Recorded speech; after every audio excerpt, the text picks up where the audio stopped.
जब उसे यह एहसास हुआ तो वो तुरंत समझ गया कि वो किसी आदमखोर डिमन बीस्ट से नहीं बल्कि किसी ऐसे व्यक्ति से मुकाबला कर रहा है जो भ्रम तकनीकों का इस्तेमाल करना जानता है, और वो इस समय एक भ्रम में फंसा चुका है। इसलिए उसने तुरंत स्वर्ग संप्रदाय की तीनों बहनों से मदद मांगी थी। क्या तुम तीनों मेरे मरने का इंतजार कर रही हो? स्वर्ग संप्रदाय की तीनों बहनें काफी देर से छिपकर उसका पीछा कर रही थी, लेकिन जब वो आदमखोर डिमन बीस्ट को मारने के लिए बाहर निकला तो वो अचानक एक जगह रुक गया, जैसे कुछ सोचने लगा हो। उन्हें एक पल के लिए कुछ शक हुआ, लेकिन फिर आर्यन की बेवकूफों वाली हरकतों को याद करते हुए उन्हें लगा कि यह भी उसकी पागलों जैसी हरकतों में से एक है। इसलिए उन्होंने कोई कदम नहीं उठाया था, लेकिन जैसे ही आर्यन की आवाज उन तीनों के कानों में पहुंची, वो तुरंत हरकत में आ गई। सबसे पहले मेघा की आकृति हिली और उसकी लंबी लाल रंग की तलवार 108 तलवार के फूलों में बदल गई। प्रत्येक तलवार का आर्यन के इर्द गिर्द निशाना था। तारा ने गुस्से में कहा, मैं 3 दिनों से तुम्हारा इंतजार कर रही हूँ। आखिरकार तुमने कोई कदम उठा ही लिया। अब मेरी तलवार का मजा चखो। उसके पूरे शरीर में खतरनाक रूप से शक्तियां बहने लगी और एक हरे रंग की शक्तिशाली तलवार उसके हाथ में से निकलकर सीधे आर्यन के पास वाली जगह में खाली स्थान की ओर बढ़ी। वर्षा के हाथ में मौजूद काले रंग की तलवार भी हिल गई और वो चिल्लाई, खत्म कर दो। उसके शरीर से एक प्रकाश की रोशनी निकली जिसे काले रंग की तलवार ने सोख लिया और काले रंग की तलवार तुरंत उसके हाथों से छूटकर सीधे आर्यन की दिशा में बढ़ी।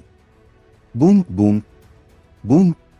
जैसे ही स्वर्ग संप्रदाय की तीनों बहनों की तलवार आर्यन के इर्द गिर्द पहुंची, वो एक छिपी हुई शक्ति से जाकर टकराई और वहां एक जोरदार धमाका हुआ। धमाके से निकली शक्तियों के तुरंत बाद वहां एक काले रंग की आकृति दिखने लगी, जिसके चारों ओर 3 रंग की तलवारें घूम रही थी। उसके बगल में आर्यन बैल की तरह सांस लेते हुए हाँफ रहा था। उसकी पीठ ठंडे पसीने से भीगी हुई थी। जब आर्यन ने काले रंग की आकृति को देखा तो वो थोड़ा दंग रह गया। आकृति एक लड़की की थी जिसने काले रंग के तंग कपड़े पहने हुए थे और उन तंग कपड़ों में उसके शरीर का हर एक हिस्सा उभरा हुआ नजर आ रहा था, जो उसे चेहरा ढके होने के बावजूद भी बेहद आकर्षक बना रहे थे। धिक्कार है, क्या मैं तुम्हारे पैसे का ऋणी हूँ या मैंने तुम्हारे साथ छेड़छाड़ की है? क्या मुझे इस तरह मारने की जरूरत है? आर्यन ने गुस्से में झुंझलाते हुए कहा। तारा ने कहा, वो डार्किंग्स संगठन की एक हत्यारी है। उनकी नजर में केवल एक लक्ष्य होता है और वो है अपने मिशन को पूरा करना, इसके अलावा और कुछ नहीं। डार्किंग्स संगठन? आर्यन थोड़ा कांप गया और बोला, मैंने तो डार्किंग्स संगठन को कोई नुकसान नहीं पहुंचाया है। फिर कौन है जो मुझे मारना चाहता है? जिसने वास्तव में डार्किंग्स संगठन के एक हत्यारे को मेरे पीछे भेजा?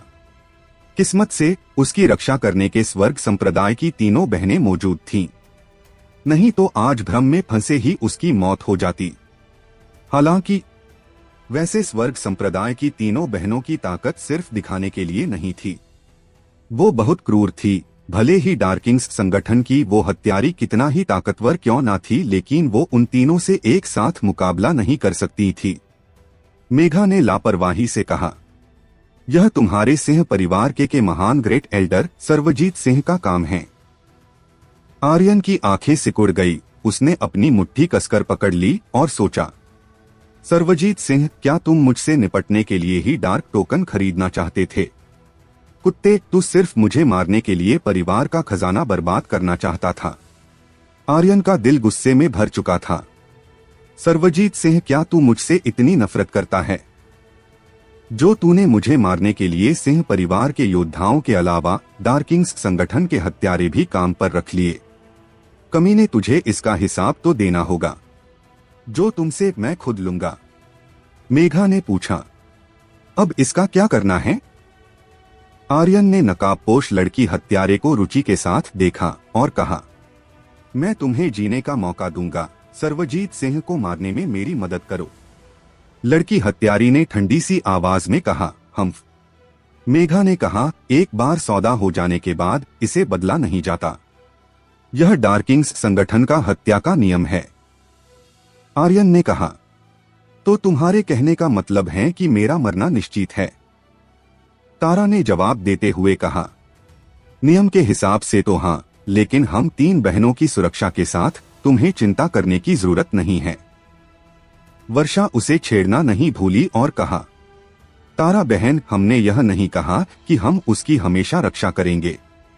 चूंकि वो तुम्हारा प्रिय है, इसलिए तुम अकेले ही उसकी रक्षा कर सकती हो। तारा का चेहरा लाल हो गया और उसने जवाब दिया, बड़ी बहन, आपने कहा था कि आप उससे शादी करने जा रही हैं, तो आप अपने भावी पति की रक्षा कैसे नहीं कर सकती? क्या हो रहा है? आर्यन थोड़ा उलझन में था। उसी समय बूम धड़ाम, आदमखोर डिमन बीस्ट ने गुस्से में एक चट्टान को तोड़ दिया और उन्हीं की दिशा में भागते हुए आ रहा था। जिस वक्त आर्यन ने आदमखोर डिमन बीस्ट का ध्यान भटकाने के लिए कहा था कि मैं यहाँ हूँ, उससे पहले ही वो डार्किंग्स संगठन की उस लड़की हत्यारी के भ्रम जाल में फंस चुका था। इसलिए शुरू से ही आदमखोर डिमन बीस्ट का उस पर ध्यान नहीं गया था, लेकिन जब स्वर्ग संप्रदाय की तीनों बहनों ने भ्रम शक्ति जाल को तोड़ा, उस वक्त धमाके ने उस आदमखोर डिमन बीस्ट का ध्यान खींच लिया था। जैसे ही आर्यन और तीनों बहनों का ध्यान भटका, उसका फायदा उठाते हुए डार्किंग्स संगठन की हत्यारी अचानक वहां से भाग निकली और एक पेड़ पर कूदते हुए एक चमक के साथ वहां से गायब हो गई। हवा में लेवल 1 आवाज गूंजी, आर्यन, मैं फिर से वापस आऊंगी। क्या तुम यहां से जाना चाहती हो? इसका कोई फायदा नहीं है। तारा उसका पीछा करना चाहती थी, लेकिन मेघा ने उसे रोकते हुए कहा, पीछा मत करो, तुम उसे नहीं पकड़ सकती। चलो। जैसे ही वो आगे बोलने वाली थी, उसने देखा कि आर्यन वहां से पहले ही निकल चुका है। दूसरी तरफ आर्यन को हत्यारे से ज्यादा आदमखोर डिमन बीस्ट की अधिक चिंता थी, क्योंकि हत्यारी ने पहले ही कहा था कि वो वापस आ जाएगी, इसलिए जल्दबाजी करने की कोई आवश्यकता नहीं थी। लेकिन आदमखोर डिमन बीस्ट को जाने नहीं दिया जा सकता था। मेघा ने चिंता से कहा, आर्यन, तुम कहां जा रहे हो? क्या तुम्हें अपनी जिंदगी प्यारी नहीं है? मेघा, हमें क्या करना चाहिए? वर्षा ने भौहें हिला दी। तारा ने पहले ही उसका पीछा करना चालू कर दिया था और भागते हुए ही कहा, हम और क्या कर सकते हैं? क्या हम यहाँ उसकी रक्षा करने के लिए नहीं आए हैं? बड़ी बहन, तुम दोनों अभी भी वहां किस लिए खड़ी हो? जल्दी करो। बूम बूम, पूरी घाटी जोर शोर से कांप रही थी। आर्यन पहाड़ी की तलहटी में पहुंचा और सिस्टम के माध्यम से आदमखोर डिमन बीस्ट की विशेषताओं की जांच की। डिमन बीस्ट आदमखोर किंग कांग एप, स्तर लेवल 5, आदमखोर फॉर्म, कौशल पहाड़ तोड़ पंजा, बचाव 5 सितारे, आक्रमण शक्ति 5 सितारे। विवरण, आदमखोर किंग कांग एप दिव्य शक्ति के साथ पैदा होता है और इसमें अद्वितीय शक्ति होती है। विवरण 2, वर्तमान में उसकी हमला शक्ति गति प्लस 20%, रक्षा 20% कम हो गई, लेकिन अभी भी वो बहुत अधिक शक्तिशाली है। क्या? इतना शक्तिशाली? लेकिन इससे कुछ फर्क नहीं पड़ता, वो जितना अधिक ताकतवर होगा उतनी ही अधिक चीजें मुझे मिलेंगी। हा डॉट, मुझे इसे मारना ही होगा। आर्यन का खून उबलने लगा था, लेकिन तभी उसने आदमखोर किंग कांग एप के सिर पर उसकी बची हुई शक्ति देखी। क्या? 5 लाख HP, लेकिन आर्यन घाटी में उसके पीछे भागता रहा। आर्यन भागो, आदमखोर किंग कांग एप पागल हो गया है। स्वर्ग संप्रदाय की तीनों बहनों ने चिल्लाते हुए उसे चेतावनी दी। उसी समय बचाओ! अचानक आदमखोर किंग कांग एप ने एक सिंह परिवार के योद्धा को पकड़ लिया जो एक पेड़ के छेद में छिपा हुआ था। उसे हवा में उठाया और सीधे उसके शरीर को 2 हिस्सों में बांट दिया, जिसका खून चारों ओर फैल गया। रोर! आदमखोर किंग कांग एप ने अपनी छाती पर दोनों हाथों से थप्पड़ मारे। ऐसा लग रहा था जैसे वो और भी क्रोधित हो गया। तुम क्या कर रहे हो? रुको, तुम क्या करने की कोशिश कर रहे हो? मेघा ने आर्यन को पुकारा। तारा ने भी चिंता से कहा, जल्दी वापस आओ, हम आगे नहीं जा सकते। वर्षा ने भी चिंतित स्वर में कहा, तुम्हें अब अपनी जिंदगी प्यारी नहीं है क्या? वो आर्यन को बिल्कुल नहीं समझ सकती थी। आखिर वो क्या करने की कोशिश कर रहा था? भले ही वो एक युद्धात्मा रैंक का योद्धा होता, लेकिन फिर भी वो उस आदमखोर किंग कांग एप का मुकाबला नहीं कर सकता था। इस वक्त आर्यन की शक्तियां केवल युद्ध मास्टर रैंक की थी। आदमखोर किंग कांग एप के पास जाना में केवल अपनी मौत को दावत देने जैसा था। दूसरी तरफ आदमखोर किंग कांग एप जोर जोर से दहाड़ रहा था। कभी वो किसी पेड़ को तोड़ता तो कभी किसी चट्टान को तोड़ता और उनके पीछे छिपे हुए सिंह परिवार के योद्धाओं को पकड़कर बीच से 2 टुकड़ों में बांट देता और उनके मांस को फेंक देता। घाटी में सिंह परिवार के दर्जनों शिष्यों की मृत्यु हो गई। पिछले 2 दिनों में मारे गए सिंह परिवार के योद्धाओं को जोड़ते हुए सिंह परिवार ने इस पारिवारिक मूल्यांकन में अपने लगभग 2/3 योद्धाओं को खो दिया था। आदमखोर किंग कांग एप की अतुलनीय अभिमानी, दबंग और उग्र अभिव्यक्ति को देखते हुए आर्यन बेहद नाखुश था। फायर ग्लास शहर के 3 स्तंभ सिंह परिवार को दबा रहे हैं और अब एक जानवर भी हमें मार रहा है। क्या तुम्हें सच में लगता है कि हमारे सिंह परिवार को डरना इतना आसान है? आर्यन की आंखें गुस्से में लाल हो चुकी थी। क्या आर्यन आदमखोर किंग कांग एप को मार पाएगा या फिर वो खुद उसके हाथों मारा जाएगा? क्या डार्किंग्स संगठन की वो हत्यारी फिर से आर्यन को मारने के लिए लौटने वाली थी? फायर ग्लास शहर सिंह परिवार। एक योद्धा जल्दबाजी में भागते हुए सर्वजीत सिंह के आंगन में पहुंचा। सर्वजीत सिंह आराम से आंगन में अपने युद्ध कौशल का अभ्यास कर रहा था और थोड़ा परेशान था। जब उसने योद्धा को आते देखा तो वो झुंझलाते हुए बोला, क्या हुआ? तुम इतनी हड़बड़ी में क्यों हैं? ग्रेट एल्डर, बुरा हुआ। एक लेवल 5 का डिमन बीस्ट फायर वुल्फ घाटी में पता नहीं कहां से आया और एक खूनी नरसंहार शुरू कर दिया। सिंह परिवार के अनगिनत योद्धा पहले ही मर चुके हैं। कल्याण सिंह भी जल्दबाजी में अंदर आया और जैसे ही वो इस मामले के बारे में बताने वाला था उसने पूछा, बड़े भाई हमें क्या करना चाहिए? फिर उसने सर्वजीत सिंह के कान में फुसफुसाया, न केवल लेवल 5 का डिमन बीस्ट, प्रजापति परिवार के कामिकेज, ब्रह्मा परिवार के योद्धा और शाही परिवार के लोग सभी ने हमारे योद्धाओं की हत्या की है। सर्वजीत सिंह ने शांति से अपने हाथ में तलवार पोंछ ली और कहा, वो कचरा आर्यन कहाँ है? क्या तुमने उससे छुटकारा पा लिया है? सबसे पहले उसे सिंह परिवार के योद्धाओं की चिंता होनी चाहिए थी, लेकिन उसे केवल इस बात से फर्क पड़ता था कि आर्यन मरा है या नहीं। कल्याण सिंह का दिल डूब गया। उसने हल्का सा सिर हिलाया और कहा, अभी नहीं। सर्वजीत सिंह की आंखें भयावह हो गईं। उसके हाथ में लंबी तलवार अचानक तलवार की 10,000 परतों के साथ फूट पड़ी। तलवार के एक कट के साथ 1 दर्जन मीटर दूर एक बेर का पेड़ सीधे फट गया और दसियों हजार टुकड़ों में टूट गया। कल्याण सिंह की आंखें चकित हो गईं और उसने आश्चर्य से कहा, बड़े भाई आपने इसमें महारत हासिल कर ली है। उसकी बात का जवाब देने के बजाय सर्वजीत सिंह एक गहरी आवाज में चिल्लाया, तुम कचरे के एक छोटे से टुकड़े को भी नहीं संभाल सकते, तुम क्या कर रहे हो? क्या डार्किंग्स संगठन के हत्यारों ने कोई कदम नहीं उठाया? कल्याण सिंह ने अपनी हैरानी को वापस लिया और कहा, फायर वुल्फ घाटी में वर्तमान स्थिति बहुत जटिल है। मुझे यकीन नहीं है कि उसने उसे मार डाला है या नहीं। कल्याण सिंह ने फिर से कहा, बड़े भाई प्रणव अभी भी घाटी में है। अगर देर हुई तो उसकी जान को खतरा हो सकता है। क्या परीक्षा को यहीं समाप्त कर दिया जाए? बिल्कुल भी नहीं। सर्वजीत सिंह ने हस्तक्षेप किया, एक परीक्षा है, यह जल्दी समाप्त नहीं हो सकती है। जहां तक फायर वुल्फ घाटी में प्रवेश करने वाले लेवल 5 के डिमन बीस्ट का सवाल है, यह सिंह परिवार के योद्धाओं के लिए परीक्षा का हिस्सा ही है। कल्याण सिंह हैरान रह गया और उसने कहा, बड़े भाई ये सिंह परिवार के नियमों के खिलाफ हैं। वो अब और मत बोलो।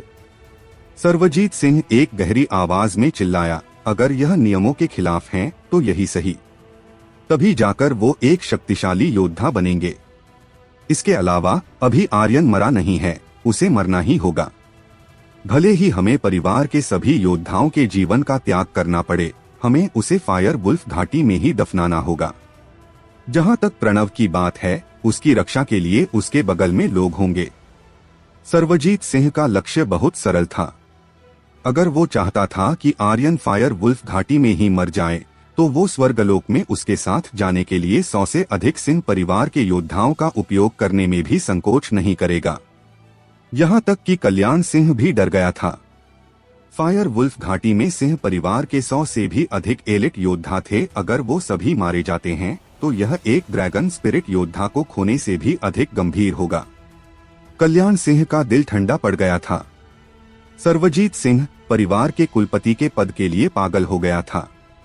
सिंह परिवार ने किसी को भी फायर वुल्फ घाटी में नहीं भेजा। इसके अलावा उन्होंने पहले से परीक्षा के अंत की घोषणा नहीं की, जिससे सिंह परिवार के योद्धाओं को फायर वुल्फ घाटी में खुद को बचाने की अनुमति नहीं मिली। यह कुछ ऐसा था जिसकी किसी को उम्मीद नहीं थी। यहाँ तक कि प्रजापति परिवार और ब्रह्मा परिवार को भी इसकी उम्मीद नहीं थी। हालांकि सर्वजीत सिंह ने सिंह परिवार के योद्धाओं की रक्षा के लिए किसी को नहीं भेजा, इससे वो बेहद खुश थे। सिंह परिवार का नामो निशान मिटने वाला है। ये सभी एलिट योद्धा फायर वुल्फ घाटी में मर जाएंगे। इन एलिट योद्धाओं के बिना सिंह परिवार संकट की स्थिति में आ जाएगा। उस समय हाँ, बहुत देर नहीं लगेगी जब फायर ग्लास शहर में कोई सिंह परिवार नहीं बचेगा। हाँ। श्रीधर प्रजापति हंस रहा था, वैदिक परिवार से जमाल भी हंस रहा था और शाही परिवार से रत्न सिंह भी खुशी से हंस रहा था। इस वक्त सभी सिंह परिवार की बर्बादी पर हंस रहे थे। इसके अलावा तीनों स्तंभों ने अपने अपने योद्धाओं को पीछे हटने के लिए आदेश दे दिया था। वो सिंह परिवार के एक भी योद्धा को जिंदा नहीं छोड़ना चाहते थे, लेकिन उनके लिए यह भी बहुत था कि सिंह परिवार के 100 से भी अधिक एलिट योद्धा मौत के घाट उतर गए या फिर जाएंगे। बस कुछ ही घंटों में तीनों स्तंभों के योद्धा शांति से पीछे हट गए और पीछे कोई निशान भी नहीं छोड़ा। फायर वुल्फ घाटी में सिंह परिवार के योद्धाओं का केवल एक समूह बचा था। इस समय सिंह परिवार का विश्वास उनके दिलों में डगमगा रहा था। दूसरी तरफ जैसे ही आर्यन को आदमखोर किंग कांग एप पर हमला करने का मौका मिला, उसने तुरंत एक छलांग लगाई और वीरान ब्लेड को कसकर पकड़ लिया और वार करने के लिए ड्रैगन स्लेयर तकनीक का इस्तेमाल किया। त्वचा खोल। वीरान ब्लेड सीधा आदमखोर किंग कांग एप की पीठ से जा टकराई। उच्ची -2 इंच HP का नुकसान। यह आदमखोर किंग कांग एप को क्षति पहुंचाने की HP दिखाई दी। यह इतनी कम थी कि जैसे उसके केवल एक बाल को उखाड़ा गया हो। आर्यन के चेहरे का रंग उड़ गया। उसे उम्मीद नहीं थी कि इतने अधिक समय तक इंतजार करने के बाद वो उसे केवल 2 HP का नुकसान पहुंचा पाएगा। उसी समय आदमखोर किंग कांग एप पलटा और अपनी हथेली से एक थप्पड़ मारा। बूम! बचकर मेघा अचानक चिल्लाई। आदमखोर किंग कांग एप की हथेली के वार से आर्यन का शरीर किसी कटी पतंग की भांति जमीन पर आकर गिरा, जिसकी डोर काट दी गई हो। धड़ाम! वो एक धमाके के साथ जमीन पर गिरा, जिससे एक गहरा गड्ढा बन गया। उसके आंतरिक अंगों को ऐसा लगा जैसे वो टूटने वाले हैं। आर्यन ने जल्दी से एक उच्च श्रेणी की हीलिंग पिल खा ली। इससे उसके शरीर की चोटें थोड़ी स्थिर हो गईं। आर्यन ने अपनी वीरान ब्लेड के सहारे खुद को आगे बढ़ाया। वो रेन भी बड़ी कठिनाई से पा रहा था। भाड़ में जा, मुझे उम्मीद नहीं थी कि यह इतना ताकतवर होगा। जब आदमखोर किंग कांग एप ने देखा कि आर्यन अभी भी नहीं मरा है, तो उसे ऐसा लगा जैसे उसका अपमान किया गया हो। वो अतुलनीय रूप से उग्र हो गया और उसने फिर से आर्यन पर अपने मुक्के का इस्तेमाल कर हमला किया। पहाड़ तोड़ मुक्का। आर्यन की अभिव्यक्ति बदल गई। इस वक्त वो भागने में भी असमर्थ था। उसकी लगभग सारी शक्तियां खत्म हो चुकी थी। बूम! बूम! बूम! बूम! आदमखोर किंग कांग एप के लगातार 4 मुक्कों के हमलों से धरती हिल गई और पहाड़ कांपने लगे, मानो जैसे धरती फटने वाली थी। चट्टानें चूर्ण में बदल गईं और हवा में धूल भर गई। आर्यन! आर्यन! आर्यन! तीनों लड़कियों ने एक ही समय में आर्यन का नाम चिल्लाया। उस मुक्के दौड़। मुझे डर है कि उसके जिंदा रहने की कोई उम्मीद नहीं है, वर्षा ने कहा। आह आह आह आह आह आह। चिंता मत करो, यह यंग मास्टर अभी मरा नहीं है, आर्यन ने खांसते हुए कहा। लेकिन आदमखोर किंग कांग एप के पहाड़ तोड़ मुक्के ने उसे अंदर तक हिला दिया था। वो मुक्का बहुत भयानक था। वो इतना डर गया था कि उसने अपनी पैंट लगभग पोंछ ली थी। बूम!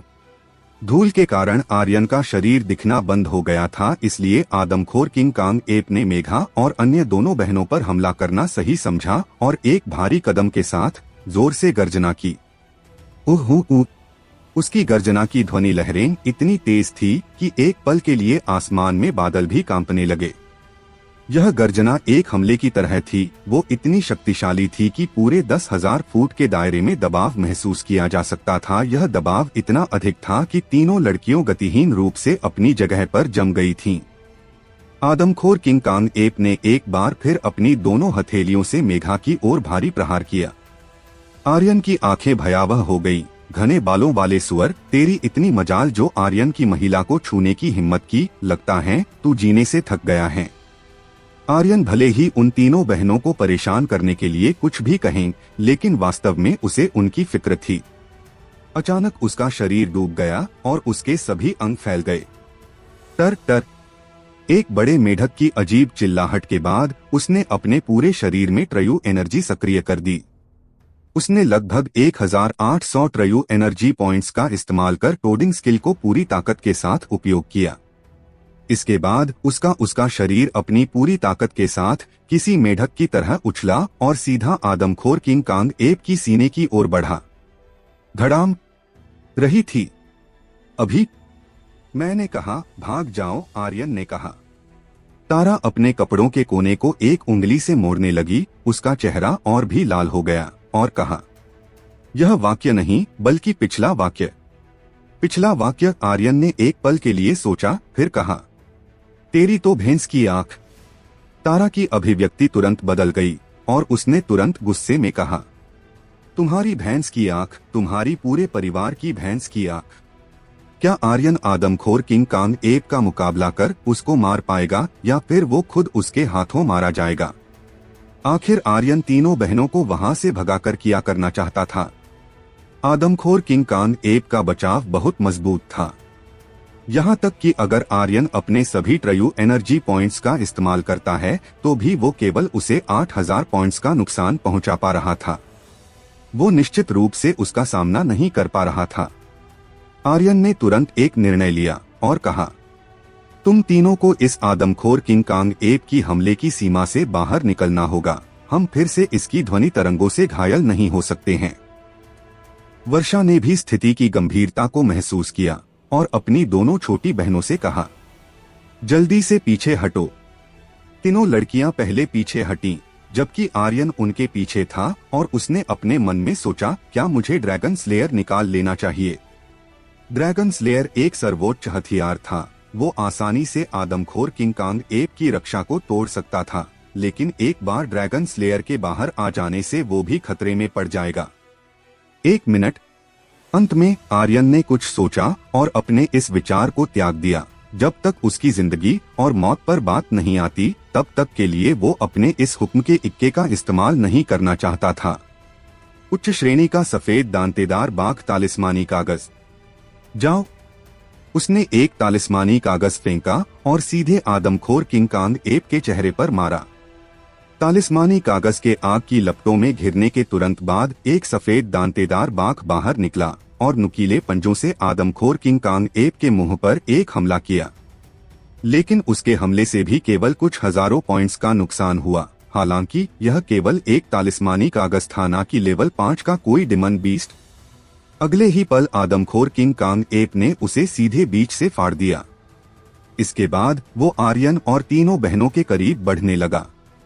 हमें क्या करना चाहिए? अगर हम इस तरह दौड़ते रहे तो हम थकावट से ही मर जाएंगे, मेघा ने आर्यन से कहा। तारा अभी भी गुस्से में थी और गुस्से में ही कहा, यह सब इस कमीने की गलती है। वर्षा ने कहा, तारा, हमें इस समय दूसरों को दोष नहीं देना चाहिए।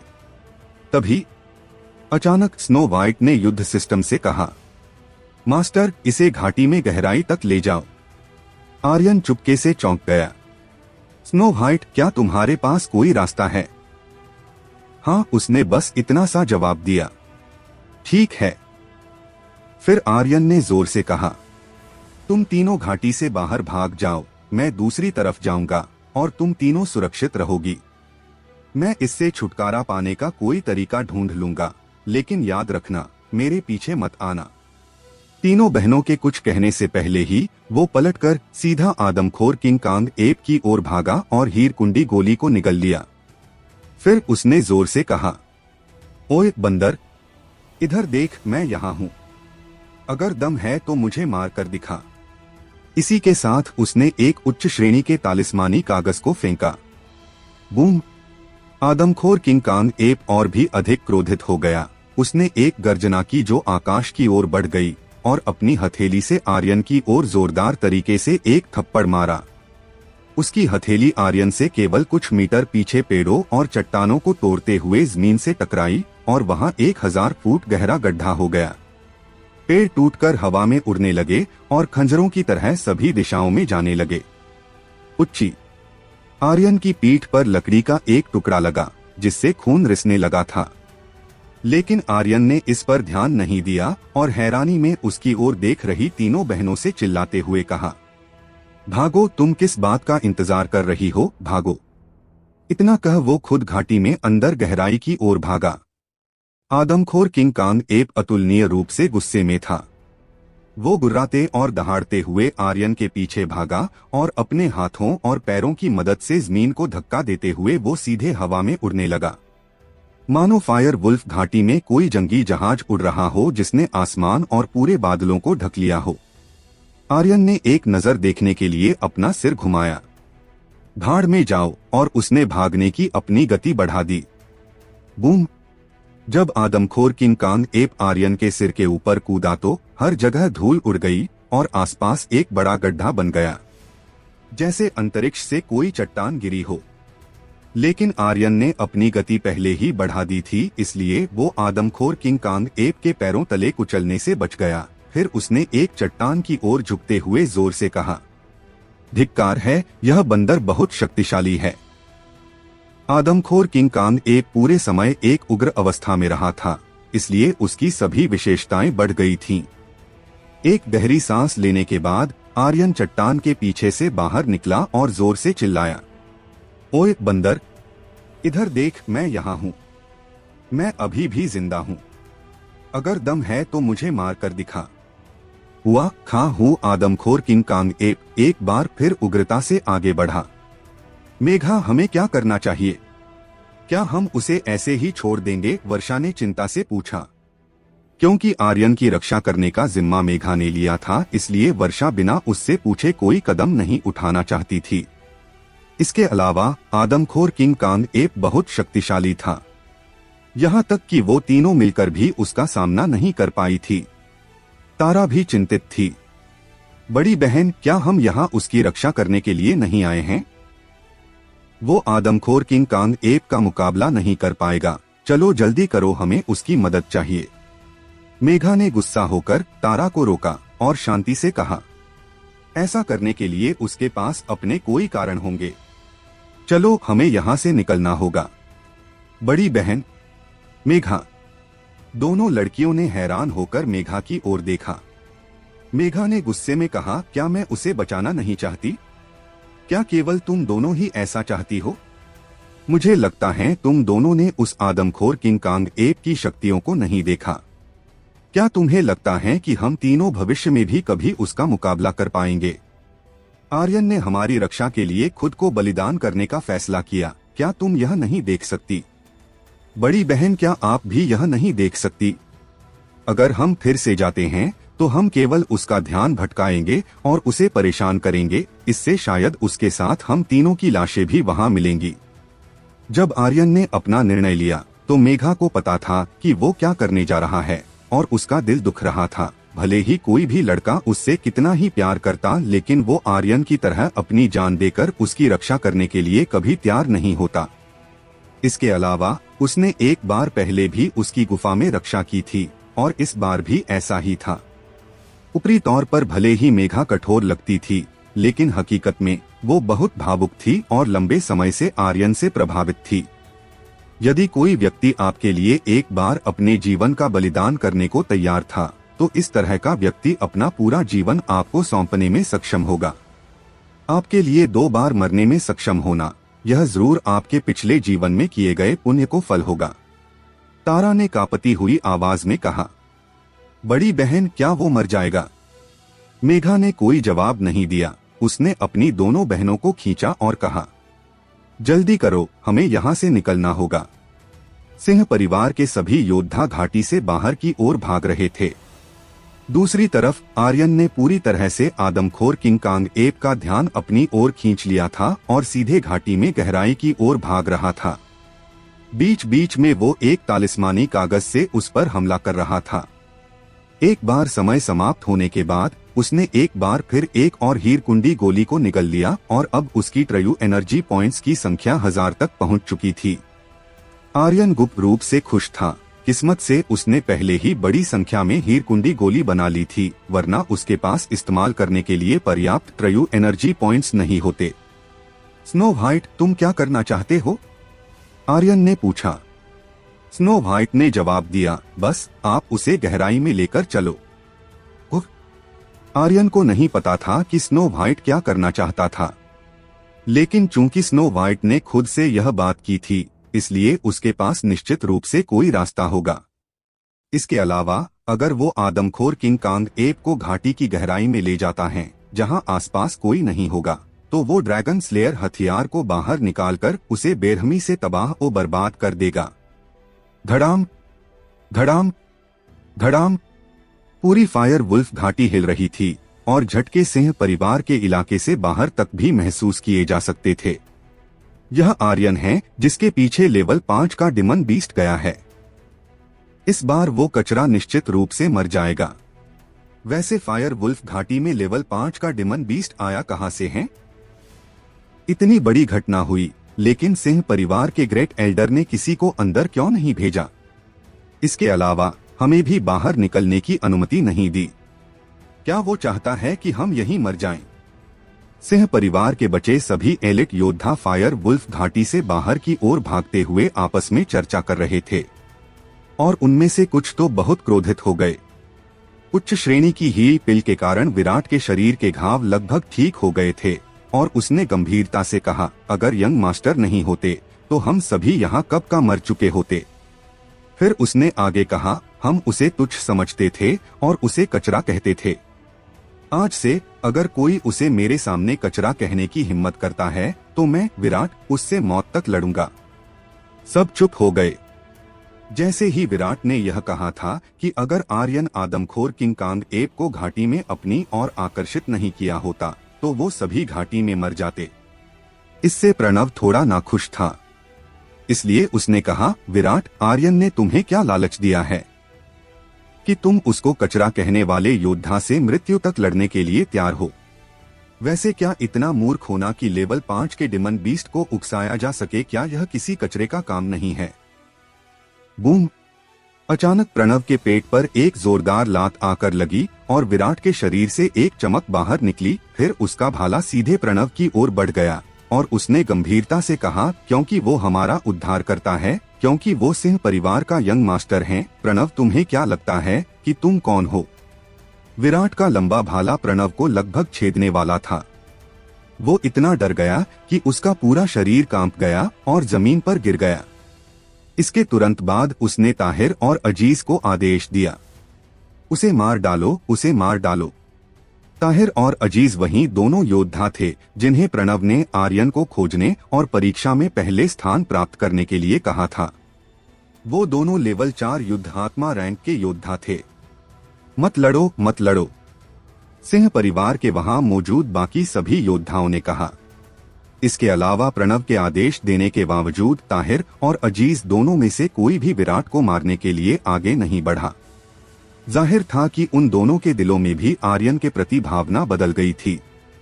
इसके बाद विराट ने अपना भाला वापस खींच लिया। आखिर स्नो व्हाइट क्या करने की सोच रहा था और वो उसे घाटी की गहराई में क्यों ले जाना चाहता था? क्या आर्यन बच पाएगा आदमखोर किंग कांग एप से, या फिर वो घाटी में ही मारे जाने वाला था? घाटी से निकलने वाली गड़गड़ाहट की आवाजें और अधिक दूर तक बढ़ती गईं। मेघा और अन्य दोनों बहनें फायर वुल्फ घाटी से बाहर की ओर भाग रही थी। तभी मेघा ने कहा, तुम दोनों को यहाँ से आगे का रास्ता पता है, इसलिए शहर जाओ और बुजुर्ग को ढूंढने की कोशिश करो। बड़ी बहन, आप क्या करने की सोच रही हो? तारा ने पूछा। मेघा ने जवाब देते हुए कहा, मैंने पवेलियन मास्टर मेघना दीदी से वादा किया था कि मैं निश्चित रूप से उसकी सुरक्षा सुनिश्चित करूंगी। अगर मैं मर भी गई तो भी मैं उसकी रक्षा करूंगी। बड़ी बहन, मैं भी आपके साथ चलूंगी। मेघा, मैं तुम्हें अकेला नहीं छोड़ सकती। मेघा ने तुरंत चिल्लाते हुए कहा, नहीं, तुम दोनों मेरे साथ नहीं चलोगी। वर्षा दीदी, आप भले ही मुझसे एक लेवल अधिक शक्तिशाली है, लेकिन आपके पास भी मेरी तरह तालिस्मानी कौशल नहीं है, इसलिए आप दोनों की वजह से मुसीबतें और बढ़ेंगी। अगर आप बुजुर्ग को खोजने के लिए वापस नहीं जाना चाहती हैं, तो मेरा यहीं इंतजार करो, मैं निश्चित रूप से आर्यन को बाहर ले आऊंगी। बड़ी बहन, तारा, मैंने कहा ना, नहीं मतलब नहीं। इसलिए चुपचाप यहीं इंतजार करो, मेघा ने गुस्से में कहा। इसके तुरंत बाद उसका शरीर वहां से गायब हो गया और वो जंगल की तरफ बढ़ने लगी। आर्यन ने पहले ही इसके लिए मना कर दिया था, लेकिन मेघा को उस पर विश्वास नहीं था कि वो खुद से सुरक्षित बाहर आ सकता है या नहीं। इसलिए अगर आर्यन उसके लिए अपने जीवन का त्याग कर सकता था तो वो भी कर सकती थी। दूसरी तरफ आर्यन सुबह से रात तक भागता रहा।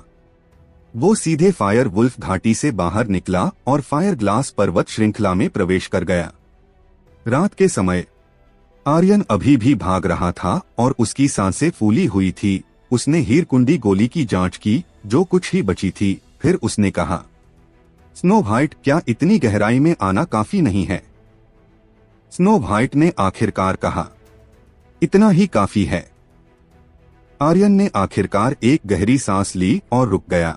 अगर स्नो व्हाइट ने रुकने के लिए नहीं कहा होता तो वो लगभग थकान से ही मर जाता। अचानक स्नो व्हाइट ने युद्ध सिस्टम के पेट स्पेस से छलांग लगाई और कुछ छलांग लगाने के बाद वो एक सूखे पेड़ की चोटी पर पहुंचा और बादलों से अभी अभी निकले चंद्रमा की ओर देखते हुए हुंकार भरी। हाउल!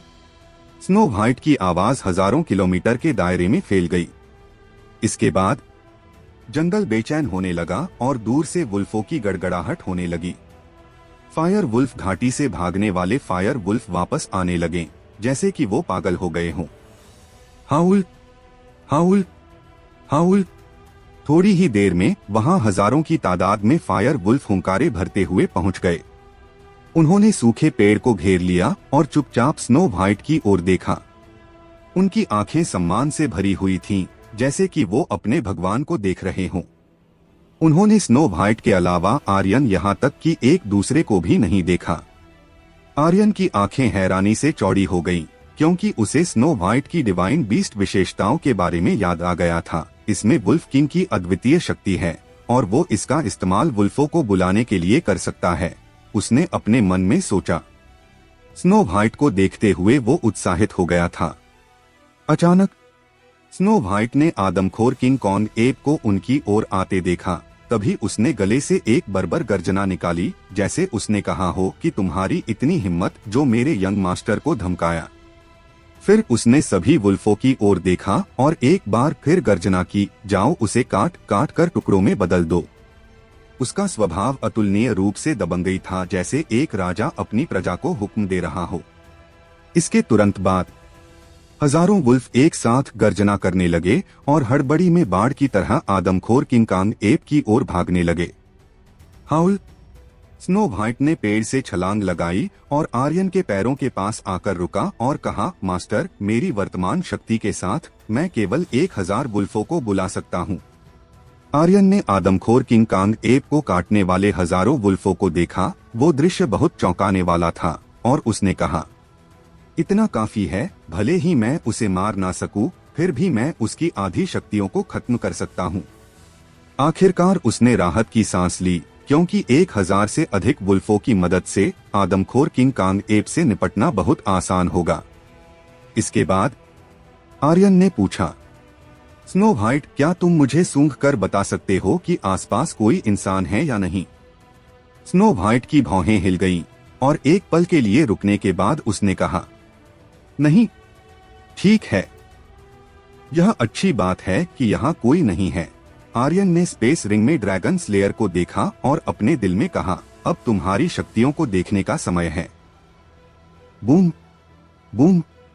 हजारों वुल्फों को किसी चींटी की तरह खुद को काटता देख आदमखोर किंग कांग एप गुस्से में पागल हो गया था। उसने अपनी हथेली घुमाई और एक एक करके वुल्फों को थप्पड़ से मारने लगा। भले ही वुल्फों की ताकत अधिक नहीं थी, लेकिन वो चींटियों की तरह हजारों की तादाद में थे और आदमखोर किंग कांग एप की शक्तियों को कुछ हद तक नुकसान पहुंचाने में सक्षम थे। उन सभी को एक एक करके मारने के अलावा आदमखोर किंग कांग एप के पास कोई अन्य विकल्प नहीं था। इस वक्त आर्यन एक ऊंची जगह पर खड़ा था और उन्मादी ढंग से हंसा, बंदर, तुम मुझे मारना चाहते थे? आओ आओ और मुझे मार डालो। क्या तुम बहुत बर्बर नहीं हो? आओ और मुझे मार डालो। जब आदमखोर किंग कांग एप ने देखा कि आर्यन उसका मजाक उड़ा रहा है तो उसकी आंखों में खून दौड़ने लगा। उसने अगले ही पल अपनी हथेलियों को हिलाया और पहाड़ तोड़ मुक्के का इस्तेमाल किया। बूम! एक हिंसक झटके के साथ दर्जनों वुल्फों के दिमाग में विस्फोट हो गया। इसके बाद आदमखोर किंग कांग एप ने आकाश की ओर गर्जना की और एक ध्वनि लहर हमला किया। उसके चारों ओर सैकड़ों वुल्फ दंग रह गए और एक पल के लिए भी हिलने डुलने में असमर्थ थे। क्या बदतमीजी है! आर्यन बहुत हैरान था। आदमखोर किंग कांग एप पूरे दिन से क्रोधित था, लेकिन फिर भी वो इस तरह की शक्ति का इस्तेमाल करने में सक्षम था। वास्तव में यह आदमखोर किंग कांग एप बहुत शक्तिशाली था। फिर आर्यन ने स्नो व्हाइट से कहा, मेरे आदेश की प्रतीक्षा करना। जब मैं तुम्हें पीछे हटने के लिए कहूं तो सभी वुल्फों को पीछे हटने के लिए कहना, अन्यथा तुम उन्हें चोट पहुंचाओगे। स्नो व्हाइट ने संदेह में पूछा, मास्टर, आप क्या करना चाहते हैं? बस देखते जाओ, तुम्हें जल्द ही पता चल जाएगा। आर्यन उस ऊंची जगह से नीचे कूद गया। अगले ही पल उसका शरीर धुंधला पड़ गया क्योंकि वो बिजली की स्पीड में आदमखोर किंग कांग एप की दिशा में बढ़ रहा था। आदमखोर किंग कांग एप भी लगातार चारों ओर घूमता रहा और मच्छरों की तरह वुल्फों को मारता रहा क्योंकि उसने आर्यन को तेजी से अपनी तरफ आते हुए देख लिया था। स्नो व्हाइट ने तुरंत वुल्फों की भाषा में गर्जना करते हुए कहा, हमला जारी रखो और अधिक जोर से काटो। वुल्फों के झुंड ने तुरंत अपना हमला और अधिक उग्र कर दिया। अचानक आर्यन का दाहिना हाथ हिला और वो चिल्लाया, ड्रैगन स्लेयर, बाहर आओ। जैसे ही उसकी आवाज फीकी पड़ी, अधूरा ड्रैगन स्लेयर आर्यन के हाथों में आ गया। आर्यन का हाथ भारी हो गया और उसकी गति स्पष्ट रूप से धीमी हो गई। ड्रैगन स्लेयर हथियार बहुत भारी था। भले ही आर्यन अब लेवल 9 का युद्ध मास्टर था, फिर भी उसे उठाने के लिए आर्यन को दोनों हाथों का इस्तेमाल करना पड़ रहा था। ड्रैगन स्लेयर ब्लेड की नोक से एक खतरनाक और बेहद शक्तिशाली आभा निकल रही थी। जब आर्यन उसको लेकर भाग रहा था तो उसकी ब्लेड की नोक जमीन से घिस रही थी, जिससे चिंगारी और धूल पूरे रास्ते में उड़ती गई। आर्यन की बाहें अचानक हिली और वो हवा में जोर से उछल पड़ा। ड्रैगन स्लेयर तकनीक, त्वचा खोल। ड्रैगन स्लेयर ब्लेड पकड़े आर्यन सीधे आदमखोर किंग कांग एप की ओर बढ़ने लगा। बूम! बाम! ब्लेड से सीधे आदमखोर किंग कांग एप की छाती पर प्रहार हुआ और एक गहरा कट मारा, जिससे उसकी त्वचा और मांस अलग हो गए। -29,800 इंच। नुकसान के लगभग 30,000 पॉइंट्स। हाँ। ड्रैगन स्लेयर हथियार एक ड्रैगन के बचाव को भी तोड़ सकता है। तुम जैसा गोरिल्ला इसे कैसे रोक सकता है? ड्रैगन स्लेयर वास्तव में बहुत खतरनाक था। अगर ड्रैगन स्लेयर तकनीक के साथ संयुक्त रूप से उसकी पूरी ताकत का इस्तेमाल किया जाए तो यह आदमखोर किंग कांग एप केवल एक हमले से 2 टुकड़ों में कट सकता था। आदमखोर किंग कांग एप ने तुरंत पलट कर आर्यन के शरीर पर एक जोरदार थप्पड़ मारा, जिससे आर्यन जमीन पर जाकर गिरा। आदमखोर किंग कांग एप के थप्पड़ का हमला इतना शक्तिशाली था कि उसके गिरने से वहां एक गहरा गड्ढा हो गया था। आर्यन को इस वक्त असहनीय दर्द हो रहा था। उसने तुरंत एक उच्च श्रेणी की हीलिंग पिल निगल ली और फिर से ऊपर की ओर उछला। नस तोड़।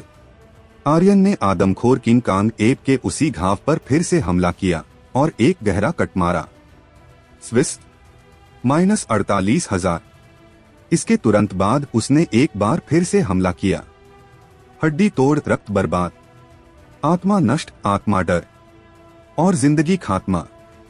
उसने ड्रैगन स्लेयर तकनीक के सातों वारों का इस्तेमाल कर बार बार हमला किया। प्रत्येक हमला पिछले हमले की तुलना में अधिक शक्तिशाली था और प्रत्येक वार पिछले की तुलना में अधिक उग्र और क्रूर था। इस वक्त आदमखोर किंग कांग एप के घाव से खून भारी मात्रा में रिस रहा था। हर बार जब वो हमला करता तो उसे लगता था कि उसके शरीर की सारी शक्तियां खोखली हो गई है और वो उस शक्तिशाली शक्ति की रिहाई का सामना नहीं कर सकता था। तभी आर्यन अचानक स्नो व्हाइट पर चिल्लाया, जल्दी करो, यही समय है। स्नो व्हाइट ने भी तुरंत प्रतिक्रिया दी और जोर से गर्जना की, नन्हे दोस्तों, पीछे हट जाओ। वुल्फों का झुंड जल्दी से पीछे हट गया और आदमखोर किंग कांग एप को आजाद कर दिया। वुल्फों से आजाद होने के बाद भी वो आर्यन की ओर नहीं बढ़ा। उसकी आंखें आर्यन के हाथों में ड्रैगन स्लेयर पर टिकी हुई थीं और उसका शरीर कांप रहा था। आदमखोर किंग कांग एप डर गया था। लेवल 5 का डिमन बीस्ट वास्तव में डर गया था।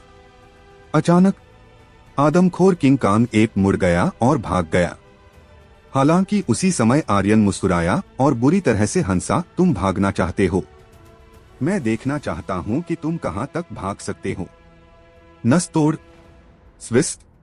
आर्यन हवा में उछला और ड्रैगन स्लेयर ब्लेड से हमला किया। ब्लेड से निकलने वाली शक्तियां एक तूफान की तरह थी, जिसने आदमखोर किंग कांग एप के शरीर को बिजली की तेजी से काटा और एक ही कट के साथ उसे हवा में उछाल दिया।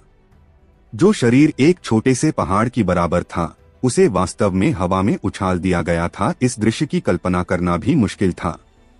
एक झटके में आर्यन ने ड्रैगन स्लेयर तकनीक के सातों हमलों को एक बार फिर से इस्तेमाल करते हुए लगभग तबाही सी मचा दी थी और पागलों की तरह उस पर हमले किए जा रहा था। यह दृश्य बहुत हिंसक और क्रूर था।